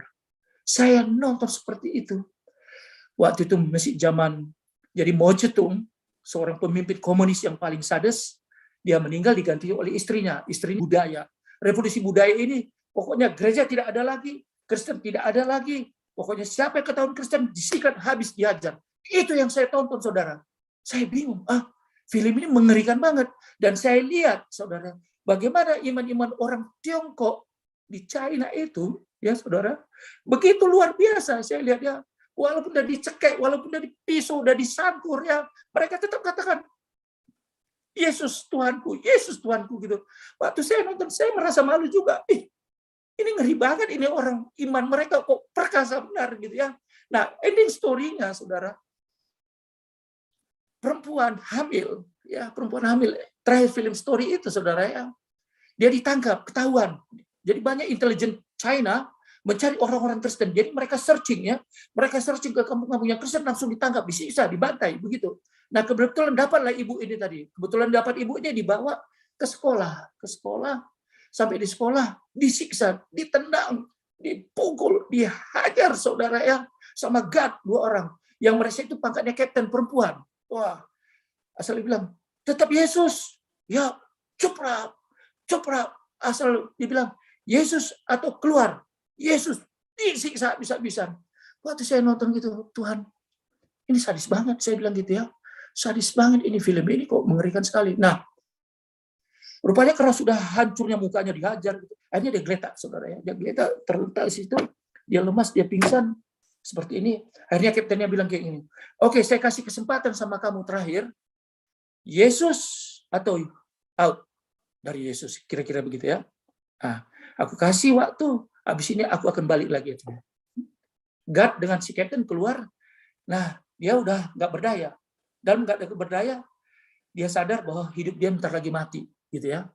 Dia berdiri, saudara. Dia berdiri. Di depan dia itu ada papan tulis. Bekas kapur-kapur itu ada ya, putih-putih ya, saudara. Bekas kapur-kapur diginikannya. Kapur itu tadi ada, gitu ya, flavornya, tepung-tepungnya. Terus dibikinnya gini, saudara. Salib. Salib dibikinnya gitu besar gitu. Terus jatuh lagi dia. Lantas berapa menit kemudian Kapten China datang, begitu dia buka pintunya, ditembaknya salib segede itu. Dia bilang, dia marah, dia murka, dihajar, diseret, ditaruhlah di tiang gantungan, saudara. Nah, waktu ditaruh di tiang gantungan, dia berdoa, Tuhan, aku ikut kau terus, Tuhan, kalaupun aku harus mati. Kalaupun aku harus ini di depan senjata tentara Tiongkok ini, aku tidak menyangkal imanku, Tuhan. Aku tetap ikut dengan kau, Tuhan. Waktu seperti itu, saudara, saya takut, saudara. Tuhan, terima kasih Tuhan, kau sudah ingatkan aku lihat film ini lewat Esther yang di South Korea, dengan orang-orang Tiongkok yang di China, ya saudara ya. Dan endingnya, waktu ditembak, dia nggak mati, saudara. Ternyata peluru, kalau Anda boleh nonton itu filmnya, saudara ya. Anda boleh nonton film itu, bukunya pun ada, China Cry itu ada. Dia selamat. Itu tentara China-nya jungkal, pohon terbalik, listrik seperti kayak petir. Dia tergeletak dan mereka malu, dilepas, saudara. Nah, dari kesimpulan itu, saudara, saya berpikir, Tuhan, luar biasa kau Tuhan ya. Karena aku tidak mengerti, karena aku belum tahu siapa Engkau, Tuhan. Kau tunjukkan lewat cara-cara yang luar biasa ini, Tuhan. Kau perlihatkan di depan mata aku. Ya, mulai yang di South Korea, mulai yang di China, sehingga aku sungguh percaya bahwa Engkaulah Tuhanku. Sehingga sejak saat itu, saudara ya, saya lepas 100%, saudara. Saya tidak lagi takut karena istri saya sudah dibawa.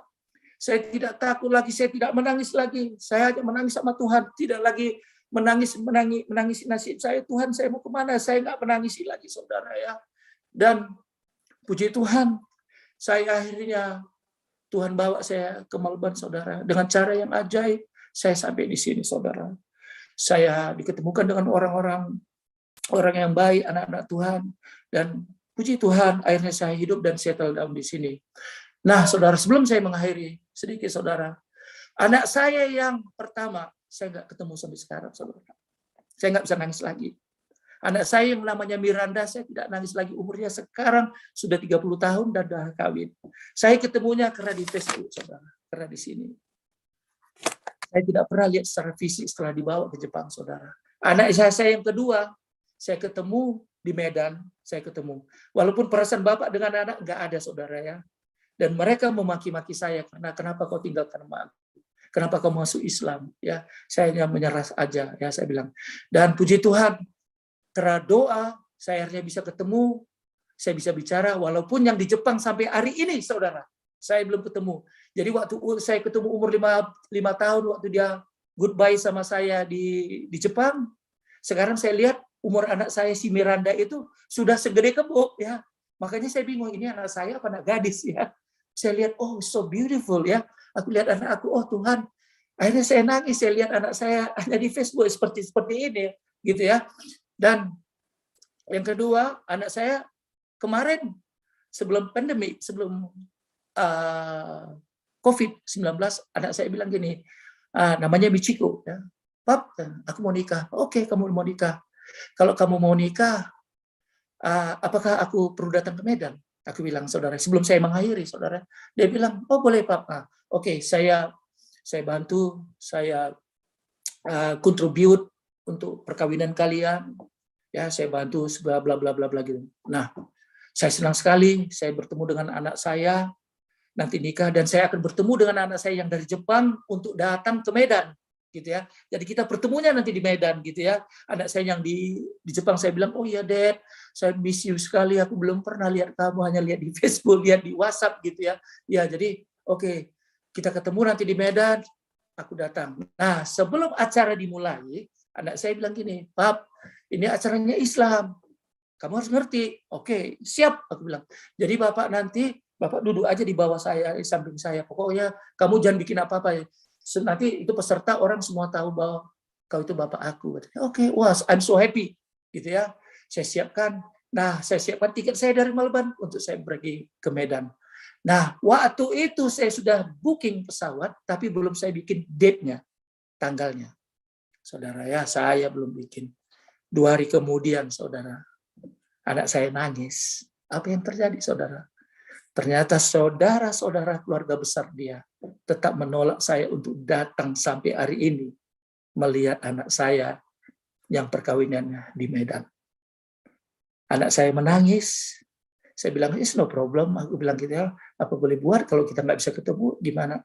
Padahal Pap, kamu yang biayai semua biaya perkawinan saya, tapi kamu nggak bisa datang, kamu nggak usah komplain. Saya bilang, kamu nggak usah blame mereka, udah lakukan aja apa yang menurut mereka, saudara. Walaupun saya, saudara, terus terang, air mata saya sudah habis, saudara. Saya nggak bisa lagi nangis, saudara. Ya.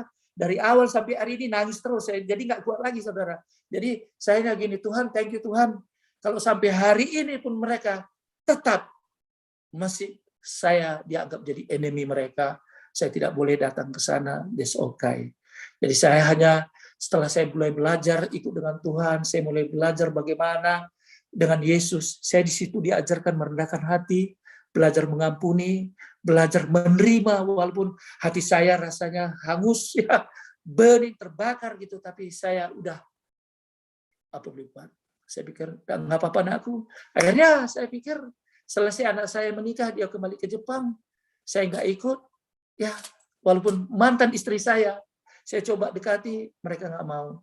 Tapi begitulah sadisnya mereka. Maaf, bukan ajarannya. Saya nggak tahu apakah ini ajarannya. I don't know, I don't understand that. Pokoknya itulah yang saya alami, yang saya rasakan begitu beratnya. Saya alami sampai stres, sampai mau gila. Saya kira itu aja Bapak Ibu Saudara yang saya pernah alami. Mudah-mudahan apa yang saya bagi ini saudara ini bisa jadi berkat bagi saudara-saudara yang mendengarnya. Mudah-mudahan ini menjadi kekuatan Anda. Kalau apabila Anda yang seperti saya, cepat-cepat balik sebelum nanti problemnya semakin gede, atau nanti akan seperti saya, akan menangis dan hancur. Itu aja Pak Frankie. Thank you very much Pak Frankie. Thank you. I appreciate everything Pak Frankie. Luar biasa Pak Nelson. Ini kesaksian yang sungguh menggemparkan ya. Saya merasakannya betapa luar biasa kesaksian ini ya. Perjalanan hidup yang sungguh komplikasi. Tetapi bagaimana Tuhan take over anak yang dikasihinya. Bagaimana orang yang pernah hilang itu diambil alih oleh Tuhan. Luar biasa. Puji Tuhan. Saya mendengarnya bagaimana ya, saya mau katakan benar-benar spirit saya juga menggebu-gebu dengan kesaksian Pak Nelson. Pak Nelson harus tetap sabar ya. Thank you Pak. Dan mungkin Pak Nelson sangat mengetahui apa arti kata sabar itu sampai pada saat ini juga belum bisa bertemu dengan keluarga. Tetapi ajaran yang benar dipertunjukkan sampai pada hari ini. Thank you Pak. Karena biar bagaimanapun Pak ya, kita sebagai orang yang mengenal Tuhan Yesus, kita memiliki kasih. Yes. Dan kasih itu yang kita selalu gaungkan, yang selalu kita lakukan. Tidak mungkin kita tidak melakukan sesuatu tanpa kasih. Kita harus melakukan dengan kasih. Saya juga benar sama dengan Bapak Nelson pada malam hari ini. Saya juga tidak mengerti kenapa sampai 30 tahun tidak bisa dipertemukan. Ya Pak ya, saya doesn't make sense kalau untuk saya Pak. Logically doesn't make sense. Jadi ini urusan humanis ya, manusia. Lupakanlah, forget it all about religion, agama segala macam. Coba we talk about humanity, kemanusiaan. Ini sudah nggak ada saya lihat di sini. Tetapi jangan pernah give up Pak, jangan pernah menyerah. Karena saya sudah mendengar juga kesaksian Pak Nelson. Puji Tuhan kita akan mendengar di sesi 2 Tuhan beracara bagaimana bisa melakukan mujizat di dalam kehidupan Pak Nelson ketika beliau menghadapi sakit. Ya puji Tuhan akan ada sesi 2 ya. Ini kesaksian yang luar biasa.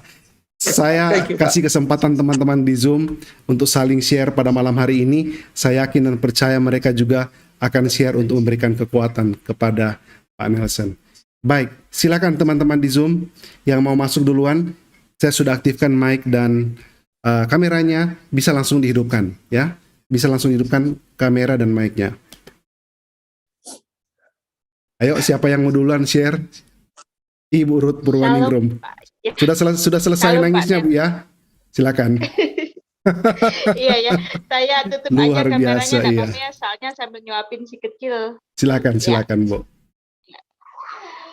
Iya Pak Nelson, luar Yes. biasa sampai Terima kasih. saya, aduh sesak dada saya, terus terang ini rasanya sesak. Tapi betul Pak, apa yang beliau istrinya Bapak kuat mertua, mantan mertua yang lakukan, Amin. biarlah kita membalasnya dengan kasih. Pasti Amin. suatu saat Tuhan akan temukan dengan cara yang indah. Yes. Gitu kan. Thank Dulu you. saya juga soalnya pernah mengalami, anak saya 19 tahun, tapi Pak ya saya memang mau bertemu. Terus akhirnya Tuhan pertemukan dengan sendirinya, anak saya datang sendiri gitu kan Pak ya. Amin.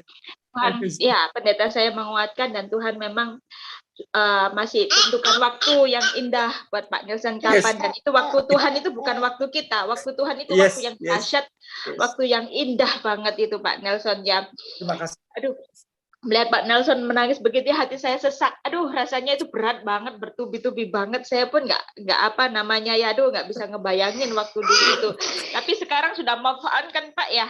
Sekarang sudah happy kan Pak ya, sudah lost Amin. kan istilahnya kan. Walaupun ada Katakanlah sedikit Bu, ada sedikit ya secara manusia. Aduh, rindunya lihat anak, tapi kok itu, Tapi Bu. firman Tuhan mengatakan barang siapa meninggalkan aku, barang siapa meninggalkan keluarganya demi aku, maka aku akan menggantikannya lipat kali ganda. Amin, Bu. Amin. Sudah layak Bapak meninggalkan keluarga demi Tuhan, itu sudah layak. Tadi saya mikir di awal-awal Bapak kan ada teman yang apa namanya nasihati, oh nggak apa-apa meskipun kamu ngaku di depan mertuamu nggak masalah apa ikut Islam tapi hatimu Kristen. Tapi kan Tuhan minta pengakuan.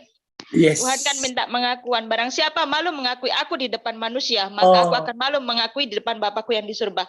Thank you, Saya luar dulu biasa. juga pernah, ya saya dulu juga pernah begitu Pak. Waktu dihadapkan seorang preman, waktu dalam penjara kan saya kenal Tuhannya. Ditanyain, Wow. Dek, kamu sekarang sudah Kristen ya? Secara manusia takut.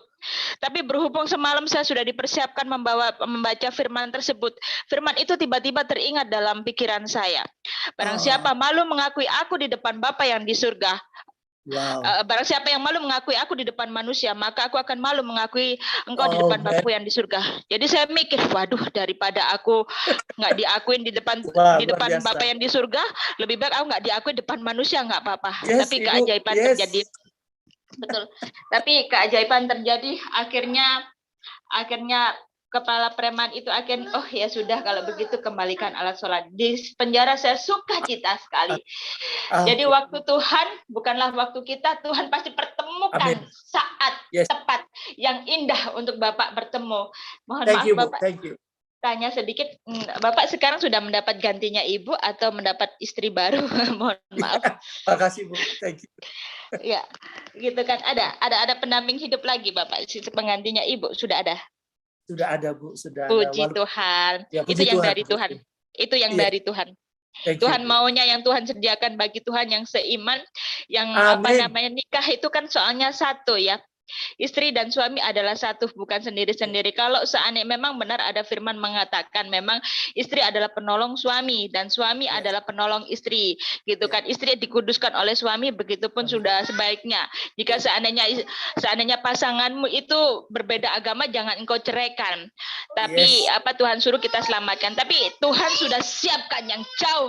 Istilahnya Bapak ini membuang perak, dapatnya berlian, Bapak. Amin. Seperti Thank itu. you, Bu. Thank you. Betul, ini rancangan Tuhan loh, rancangan Tuhan yang Thank you, dahsyat dan Bu. luar biasa. Thank you. Bapak menginginkan perak, tapi Tuhan berikan berlian. Nyatanya diberikan yang seiman, diberikan Amin. Ibu ini, gitu kan Bapak. Aduh, saya kepingin dengar kesaksiannya yang lebih heran lagi, lebih lanjut lagi. Luar biasa, Bapak. Mantap, sukses. Kita doa untuk Bapak. Semoga Bapak Thank you. dikuatkan. Thank you. Appreciate, Bu. Tuhan Appreciate. mengasihi Ya, Bu. Bapak. God bless. Thank you, Bu. Iya. Terima kasih, Bu. Terima kasih Ibu Purwaningrum ya, sharing firman Tuhan yang luar biasa.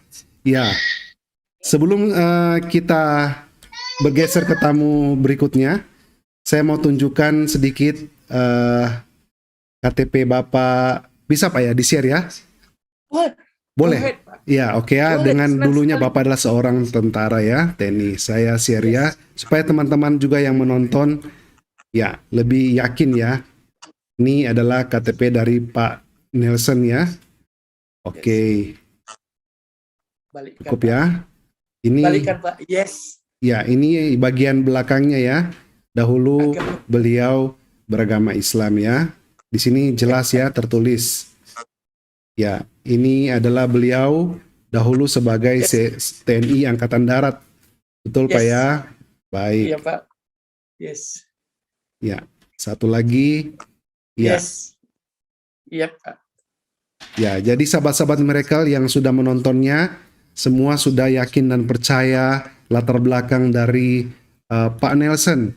Tetapi saat ini kita melihat sukacita yang luar biasa. Saya memahami, saya juga berpisah, kalaupun dalam beberapa hari dengan anak saya, anak perempuan saya pasti rindunya minta ampun ya Pak ya. Waduh. Apalagi ini 30 tahun.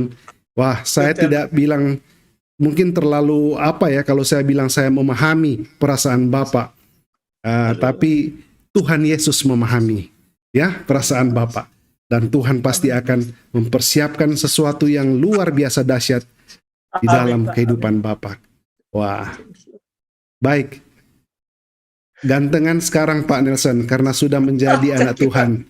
Itu Dulu komentar belum yang bertobat, masuk dari Facebook.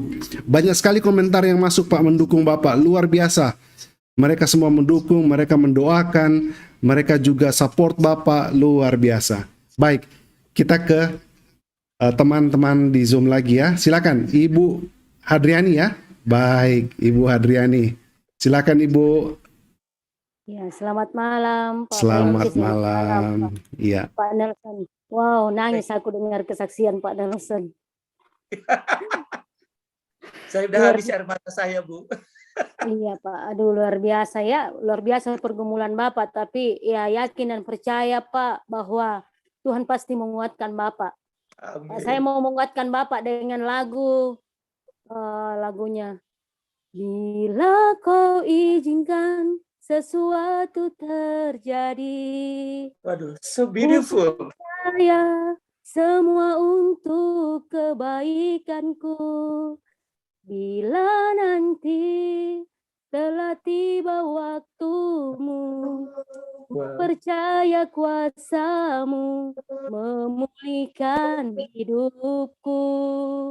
Waktu Wow. Tuhan pasti yang terbaik. Wow. Walau keadaan tak mudah dimengerti, Haleluya. lewati cobaan, ku tetap percaya waktu Tuhan pasti yang terbaik. Lewati cobaan, ku tetap percaya waktu Tuhan pasti yang terbaik. Jadi waktu Tuhan pasti yang terbaik buat Pak Nelson. Saya yakin bahwa Tuhan pasti mempertemukan Pak Nelson dengan anaknya Bapak. Ya Pak, ya tetap semangat. Tuhan Amin. Yesus memberkati Pak. Terima kasih Ibu ya. Ya, God ya, bless. sama-sama God Pak. bless, Ya, Bu. Tuhan berkati Pak. Ya. Luar biasa. Pujian yang sangat memberkati, menguatkan kita semua. Sahabat-sahabat Miracle yang menonton pada malam hari ini benar-benar tidak rugi ya. Dikuatkan luar biasa. Bagi mereka yang bergumul, mereka yang mengalami masalah, sudahkah menonton pergumulan dari Pak Nelson? Jadi jangan pernah give up. Jangan menyerah dengan pergumulan sahabat-sahabat Miracle. Karena biar bagaimanapun kita masih memiliki Tuhan yang hidup, Tuhan Yesus yang akan mengangkat kita, take over hidup kita untuk kembali ke jalan yang benar.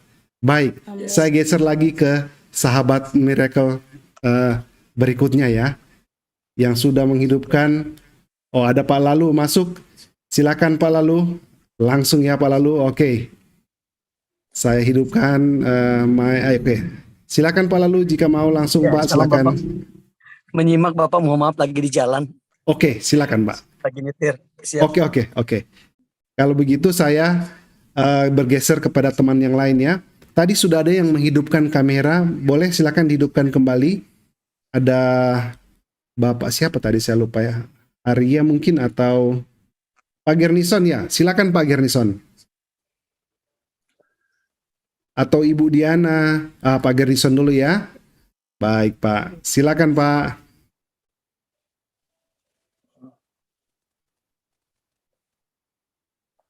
Iya, Pak Gernison bisa dengar suara? Silakan Pak. Iya. Baik. Salam Pak Nelson. Salam Pak. Apa kabar Pak? Puji Tuhan baik. Thank you, Pak. Terima kasih ya Bapak sudah memberikan kesaksian yang luar biasa. Saya tidak bisa banyak berkomentar Pak. Itu pahit getir sekali itu kesaksian. Bukan Ya. Ya, hanya thank you. hanya anak raja seperti Bapak saya yang mampu melalui itu. Aduh, makasih Pak. Amin. Haleluya. Ya memang anak raja, memang Bapak anak raja kan? Ya, memang betul. Ya, semua ada raja. Iya, benar-benar. Hanya anak raja yang bisa begitu. Jadi saya hanya menyampaikan satu poin, Pak ya. Yes, silakan Pak. Ingat saya dulu, waktu pendeta kami khotbah, saya ingat satu kali pendeta kami khotbah, jangan pernah berhenti berdoa, apa yang kamu rindukan, dia bilang. Saya ilustrasikan doa itu ibarat Anda menanam sebuah pohon, dia bilang. Taruhlah itu pohon mangga, mau pohon jambu, terserah. Pokoknya Anda menanam pohon. Nah, pada suatu saat nanti, pohon itu akan berbuah. Bukan orang lain yang menikmatinya, tapi Anda yang menikmatinya. Mendukung Bapak dalam doa. Dan jangan putus berdoa, Pak. Terima kasih. Tuhan Yesus memberkati Bapak. Ya, God bless you, Pak. God bless, Pak. Thank you. Selamat malam. Terima kasih Pak Gernison atas sharingannya ya, telah mendukung untuk tetap setia di dalam doa. Karena doa itu luar biasa ya kuasanya. Amin, Pak. Lanjut kepada sahabat miracle yang lain. Apa masih ada lagi? Karena kalau tidak ada, kita sudah mau tutup ya sesi pada mengingat sekarang ini Pak Nelson berada di Melbourne Oke, itu Pak. 4 hours ahead Don't ya. worry, Pak. Oh, tidak apa-apa. Saya suka cita. Saya suka cita. Justru saya setelah seperti ini saya merasa kayaknya Tuhan itu harus mengingat yang Iya. mungkin posisinya seperti saya gitu, Pak. Puji Jadi Tuhan don't Pak. worry. Betul, kesaksian Bapak sangat memberkati. Sudah keterlepas dan tidak dikuatkan. Seperti Pak Gernison tadi katakan, pahit getirnya ya. Tidak semua orang bisa, tidak semua orang bisa survive. Bukan. Tuhan Yesus membimbing langkah Bapak ya. Puji Tuhan. Yes. Dan sampai pada malam hari ini, Bapak Nelson tetap bertahan dengan sukacita luar Amen. biasa. Amin. Di Zoom silakan, ada lagi yang mau menambahkannya? Ada Pak Daniel, saya baca di sini. Ya betul Pak ya, seperti Pak Nelson katakan ya, iman dari Sadrak, Mesak, Abednego ya. Yes. Meskipun juga Yes. Tuhan tidak menolong mereka di dalam lidah api, mereka tidak akan menyembah patung berhala itu. Luar biasa. Puji Tuhan Pak ya. Dan Tuhan mereka dan Tuhan kita adalah Tuhan yang sama. Amin. Ya. Baik, silakan Pak Daniel. Oke Pak, luar biasa Pak Daniel. Silakan. Ya, selamat malam semuanya untuk Selamat Yes. malam Pak. wow. Waduh, saya teman sama Bung Nelson cukup lama, tapi saya baru ini dengar kesaksiannya. Amazing Bung, maju terus Bung. Ya, Thank you, sir. I'm proud of you Bung. Bung Frankie. Yeah. Iya. Yeah. Thank you, Bung Danca. I love you. Sekarang di mana Pak? Pak Daniel bersama dengan Pak Saya di Nelson di Melbourne juga Australia. sama Bung Nelson, saya di Oh, Melbourne. sama-sama di Melbourne juga ya. Ya, Wah, luar biasa. Tuhan. Baik, apakah ada sahabat-sahabat yang lain lagi yang mau berbagi?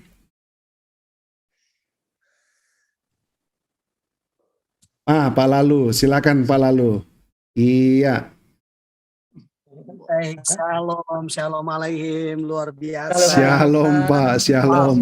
Kalau mendengar nama dari Pak Nelson ini pasti iman yang luar biasa ya.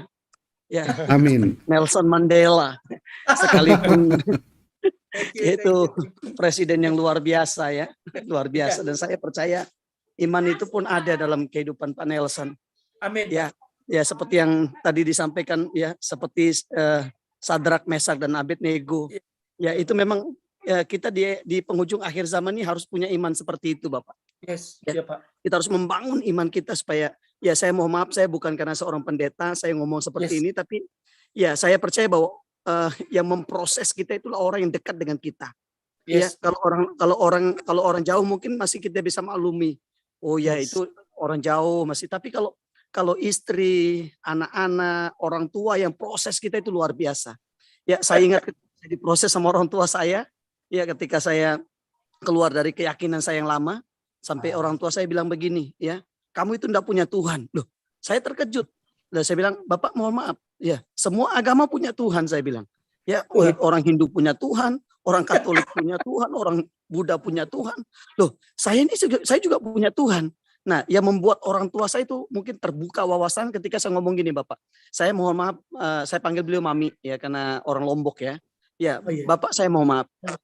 Bapak bilang saya enggak punya iman, enggak punya Tuhan. Nah, terus yang ngebum orang yang namanya mohon maaf Imam Samudra, Abu Bakar Basir, itu agamanya apa saya bilang. Wih, langsung terkejut. Langsung diam beliau. Dan di situ saya melihat orang tua saya langsung terbuka wawasan dan nah, di situ beliau menyerahkan hidupnya untuk percaya kepada Tuhan Yesus. Oh, Makanya haleluya. saya percaya ketika kita menunjukkan Amin. pribadi Kristus kepada orang lain, ya kepada keluarga kita, wow, itu luar biasa. Ya, Yes. bersyukurlah Bapak. Ya makanya untuk membangun iman itu penting buat kita. Ya, Thank you, Pak. membangun Thank you. keluarga yang kuat di tengah pandemi Covid Thank ini you, luar Pak. biasa. Thank Itu you. penting. Karena ya saya percaya bahwa ya seperti sekarang, makanya saya pernah saksikan mungkin sama Pak Frankie ya. Saya sempat terkejut Pak, meskipun saya pendeta. Ya, istri saya pernah bilang gini, ternyata salib saya itu kamu katanya. Amin. Haleluya. Ya serius. Kita berpikir, kita ini pendeta, kita pasti, mohon maaf, kita pasti, wow seperti malaikat loh.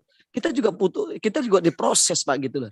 Ya apalagi ya seperti saya yang punya manusia kehidupan yang masa lalu itu yang suram, yang aduh luar biasa lah. Tapi saya bersyukur di situ Bapak ya. Makanya besi menajamkan besi, manusia menajamkan sesama, itu Amin, firman Pak. Tuhan katakan. Nah yang Bapak saksikan itu luar biasa sekali. Ya, tapi penting sekali buat kita bahwa di dalam Yeremia 17 ya, ayat yang kelima, ayat yang keenam, di situ dikatakan, ya kalau kita bandingkan dengan ayat yang ke-7 8 itu luar biasa. Ya, prinsip ini perlu kita tanamkan dalam diri kita sebagai anak-anak Tuhan untuk ayo tetap mengandalkan Tuhan dalam hidup kita. Ya, kalau kita mau mengandalkan keluarga kita, orang-orang terdekat, nah firman Tuhan udah bilang gini. Yeremia berapa Pak? Ya, Yeremia 17 ayat kelima. Ya. Oke. Nah, beginilah firman Tuhan, terkutuklah orang yang mengandalkan manusia, yang mengandalkan kekuatannya sendiri, dan yang hatinya menjauh daripada Tuhan. Wow, terkutuk kita. Ia akan seperti semak bulus di padang belantara. Ia tidak akan mengalami datangnya keadaan baik. Ia akan tinggal di tanah angus, di padang gurun, di negeri padang asin yang tidak berpenduduk. Wow, kita seperti terbuang. Ya ketika kita mengandalkan diri kita, kekuatan kita, ya mungkin mengandalkan manusia, ya kita akan mengalami yang namanya kegersangan di situ Bapak. Tapi ayat ke-7 dan 8 bilang gini, diberkatilah orang yang mengandalkan Tuhan, yang menaruh harapannya pada Tuhan.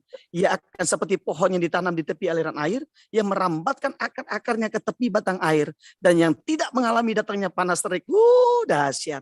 Yang daunnya tetap hijau, yang tidak khawatir dalam tahun kering, dan yang tidak berhenti menghasilkan buah. Masya Allah. Luar biasa. Sekali. Ya, ini kehidupan kita orang-orang yang betul-betul mengandalkan Tuhan, Bapak. Ya, saya sering katakan bahwa ketika kita mengandalkan Tuhan, kita tidak akan pernah dikecewakan. Serius. Ya, kalau kita kalau Bu Esther bilang amin, ini Bu Esther, ya, betul ya. Ibu Hadriani. Ibu Hadriani. Kalau malaikat sorak-sorak itu terlalu. Ibu Hadriani. Ya, luar biasa, memang betul, memang harus kita luar mengandalkan biasa. Tuhan, Bapak. Apa yang kita bisa andalkan? Coba mohon maaf. Ya, kita ini manusia yang lemah. Makanya kita butuh Tuhan dalam hidup kita. Ya, kita tidak perlu mengatur Tuhan. Ya, tidak usah andalkan kekuatan kita. Kekuatan kita terbatas. Tapi yang paling penting, ayo andalkan Tuhan. Nah, yang kedua, Bapak, prinsip yang kedua yang saya belajar, Bapak, ya, di dalam Mazmur 127 ya, membangun bersama dengan Tuhan itu penting buat kita. Ya, membangun keluarga pun harus bersama dengan Tuhan. Ya, kalau kita mau pakai kekuatan kita, ya makanya saya tadi baru habis ikut Rockman namanya Bapak. Rockman itu ibadah kaum pria. Ya, saya bilang sama mereka itu, ya kalau kita mau menjadi pria-pria yang tangguh, ayo hidup bersama dengan Tuhan. Makanya firman Tuhan berkata dalam Mazmur 127 ya, jikalau bukan Tuhan yang membangun rumah, sia-sialah orang yang membangunnya. Ini penting buat kita. Ya, membangun rumah tangga pun harus bersama dengan Tuhan. Ya, amin. Ya, saya percaya Bapak, kalau kita mau membangun dengan kekuatan kita, waduh, rumah tangga kita akan hancur. Banyak suami-suami mau merubah istrinya, dan banyak istri-istri juga mau merubah suaminya. Dan itu yang membuat kita itu yang membuat kita tidak bisa tidak bisa mengalami terobosan dalam rumah tangga kita gitu loh. Nah, di sini dikatakan jikalau bukan Tuhan yang membangun rumah, sia-sialah usaha orang yang membangunnya. Jikalau bukan Tuhan yang mengawal kota, sia-sialah pengawal berjaga-jaga. Kalau Bapak Ibu saudara baca sampai ayat yang kelima, waduh luar biasa sekali. Ya, ini penting buat kita, harus ayo ya, di samping kita mengandalkan Tuhan, yang kedua ayo membangun bersama dengan Tuhan. Apapun itu, mau bisnis, mau usaha, mau keluarga, harus kita bangun bersama dengan Tuhan. Ya, karena makanya kita saya sering bilang dulu saya berusaha merubah istri saya Pak, tidak bisa. Dan istri saya juga mau berusaha merubah saya. Apa yang terjadi? Kayak Tom and Jerry. Meskipun maaf, saya pernah bilang sama Pak Franky ya saya bilang, ya di depan orang kami bisa berkamuflase. Oh haleluya, haleluya. Oh Tuhan memberkati. Itu padahal sampai saya bilang sama istri saya, ya kenapa kita seperti ini ya? Di hadapan jemaat kita bisa seperti malaikat. Tapi sampai di rumah kita ribut. Apalagi waktu itu kalau kami di GBI itu ada namanya PDP kan, pendeta pembantu. Ya, kalau orang lain bilang pendeta depan pintu kan. Tapi ya serius Pak Franky, mohon maaf. Sekarang ini saya bukan mempermalukan diri saya. Ya, saya sedang mempermalukan iblis yang selama ini yang mencemoohi, yang mengikat kami. Oh, makanya saya mohon maaf, saya mungkin agak sedikit kasar ngomong seperti ini. Banyak saya bilang teman-teman tuh di tempat kami, mereka majelis. Tapi ketika ada istrinya konseling dengan kita, waduh Pak, kalau suami saya kalau di gereja itu kayak malaikat Pak. Di gereja bilang amin, bilang haleluya, tapi di luar bilang haleluya Pak. Ya makanya itu saya bilang, kalau kita tidak mengandalkan Tuhan dan membangun bersama dengan Tuhan, mohon maaf mungkin kita di gereja majelis, tapi di luar kita manusia jelmaan iblis. Bahaya Pak. Serius, oleh karena itu ayo mari kita belajar. Hari ini ayo membangun bersama dengan Tuhan. Apa yang disampaikan sama hambanya tadi itu luar biasa sekali ya dengan Pak Haleluya. Nelson tadi itu, ayo miliki iman, bangun iman yang kuat, iman yang hidup. Dan jangan banyak orang bilang, udah iman saya ini permanen gitu loh.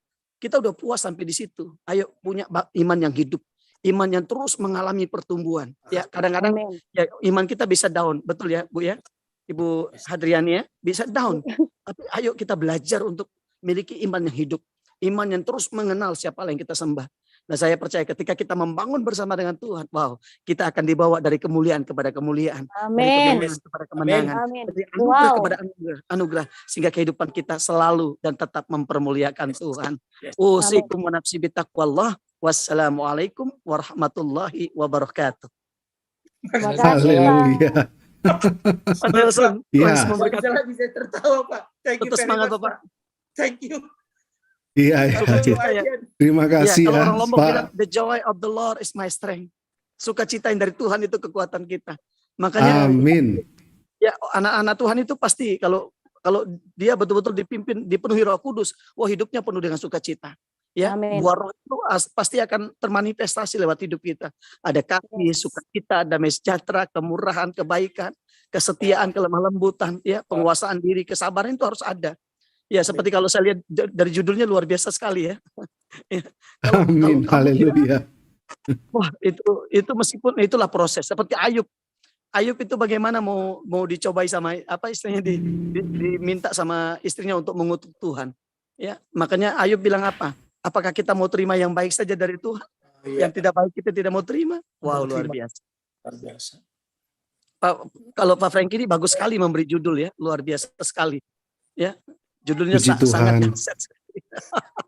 Ya, saya berdoa biarlah Miracle TV selalu diberikan hikmat yang baru, inspirasi yang baru, bahkan rahasia-rahasia kerajaan surga Tuhan singkapkan. Terima Dan kasih. banyak orang-orang Puji yang Tuhan. menyaksikan kebaikan Tuhan sehingga banyak anak-anak Tuhan diberkati dan wow, Amin. luar biasa. Hidup kita akan menuntun banyak orang datang kepada kebenaran seperti Amin. bintang yang tetap untuk selama-lamanya. Amin. Yes. Bapak Nelson, terima kasih. Thank you Pak Semangat. Lalu. Thank you. Jadilah presiden dalam rumah Dari tangga. saya.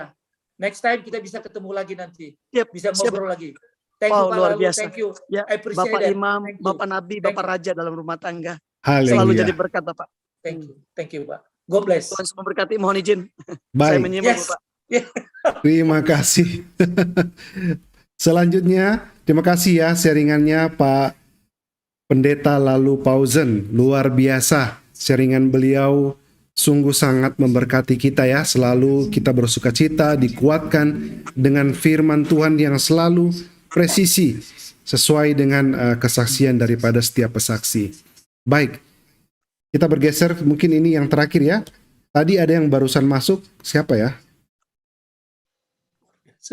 Baik, ada lagi yang mau berbagi, sahabat-sahabat Miracle? Bisa langsung hidupkan Ibu Diana mungkin mic-nya, videonya. Baik, kalau sudah tidak ada berarti malam hari ini kita akan tutup ya sesi kesaksian dari Pak Nelson Pelawi, dan kita berharap mudah-mudahan di waktu-waktu ke depan kita juga akan mendengar kesaksian yang Yes Pak. berikutnya dari Pak Nelson yang luar biasa. Yes. Dahsyatnya Yes, Tuhan beracara di dalam kehidupan Bapak ya. Bapak disembuhkan, Siap, Pak. luar biasa. Nah, Siap Pak. sahabat-sahabat Miracle yang pada malam hari ini sedang menonton, jangan lupa ya, dibagikan videonya di grup-grup rohani, dibagikan di beranda-beranda sahabat Miracle, agar supaya banyak orang di luar di sana yang mengalami pergumulan bisa dikuatkan, bisa diberkati, dan bahkan kita bisa menjangkau jiwa-jiwa baru, ya, Amin. jiwa-jiwa baru untuk memuliakan Bapa kita di sorga, menjadi bagian untuk menjalankan misi sorgawi. Baik, Pak Nelson, bolehkah tutup kita dalam doa, Pak? Dan sebelum Bapak tutup dalam doa, mungkin ada pesan-pesan penutup Bapak akan sampaikan atau closing statement buat sahabat-sahabat di luar sana yang mengalami pergumulan begitu besar, dan Bapak bisa langsung dengan doa tutup, Pak. Silakan. Pesan saya cuma satu, ya, apapun problem kita, apapun persoalan kita, ya, karena Tuhan sudah berjanji, I never leave you, I never forsake you. Sekali-sekali pun saya tidak pernah meninggalkanku. Kalau statement Tuhan itu kita pegang, kita taruh di dalam hati kita percaya, kita yakin bahwa Tuhan memang benar tidak pernah tinggalkan kita. No matter kita mengalami kesakitan, mengalami kerugian, mengalami apapun di tengah-tengah dunia, kalau kita imani statement Tuhan, firman Tuhan, bahwa aku sekali-sekali pun tidak pernah meninggalkanmu, maka kita amini, maka kita akan terus maju bersama dengan Tuhan. Sehingga tidak perlu takut, tidak perlu gentar, karena Allah kita adalah Allah yang luar biasa, Allah yang sanggup memampukan yang pahit menjadi manis. Itulah Allah kita yang ada di dalam nama Yesus.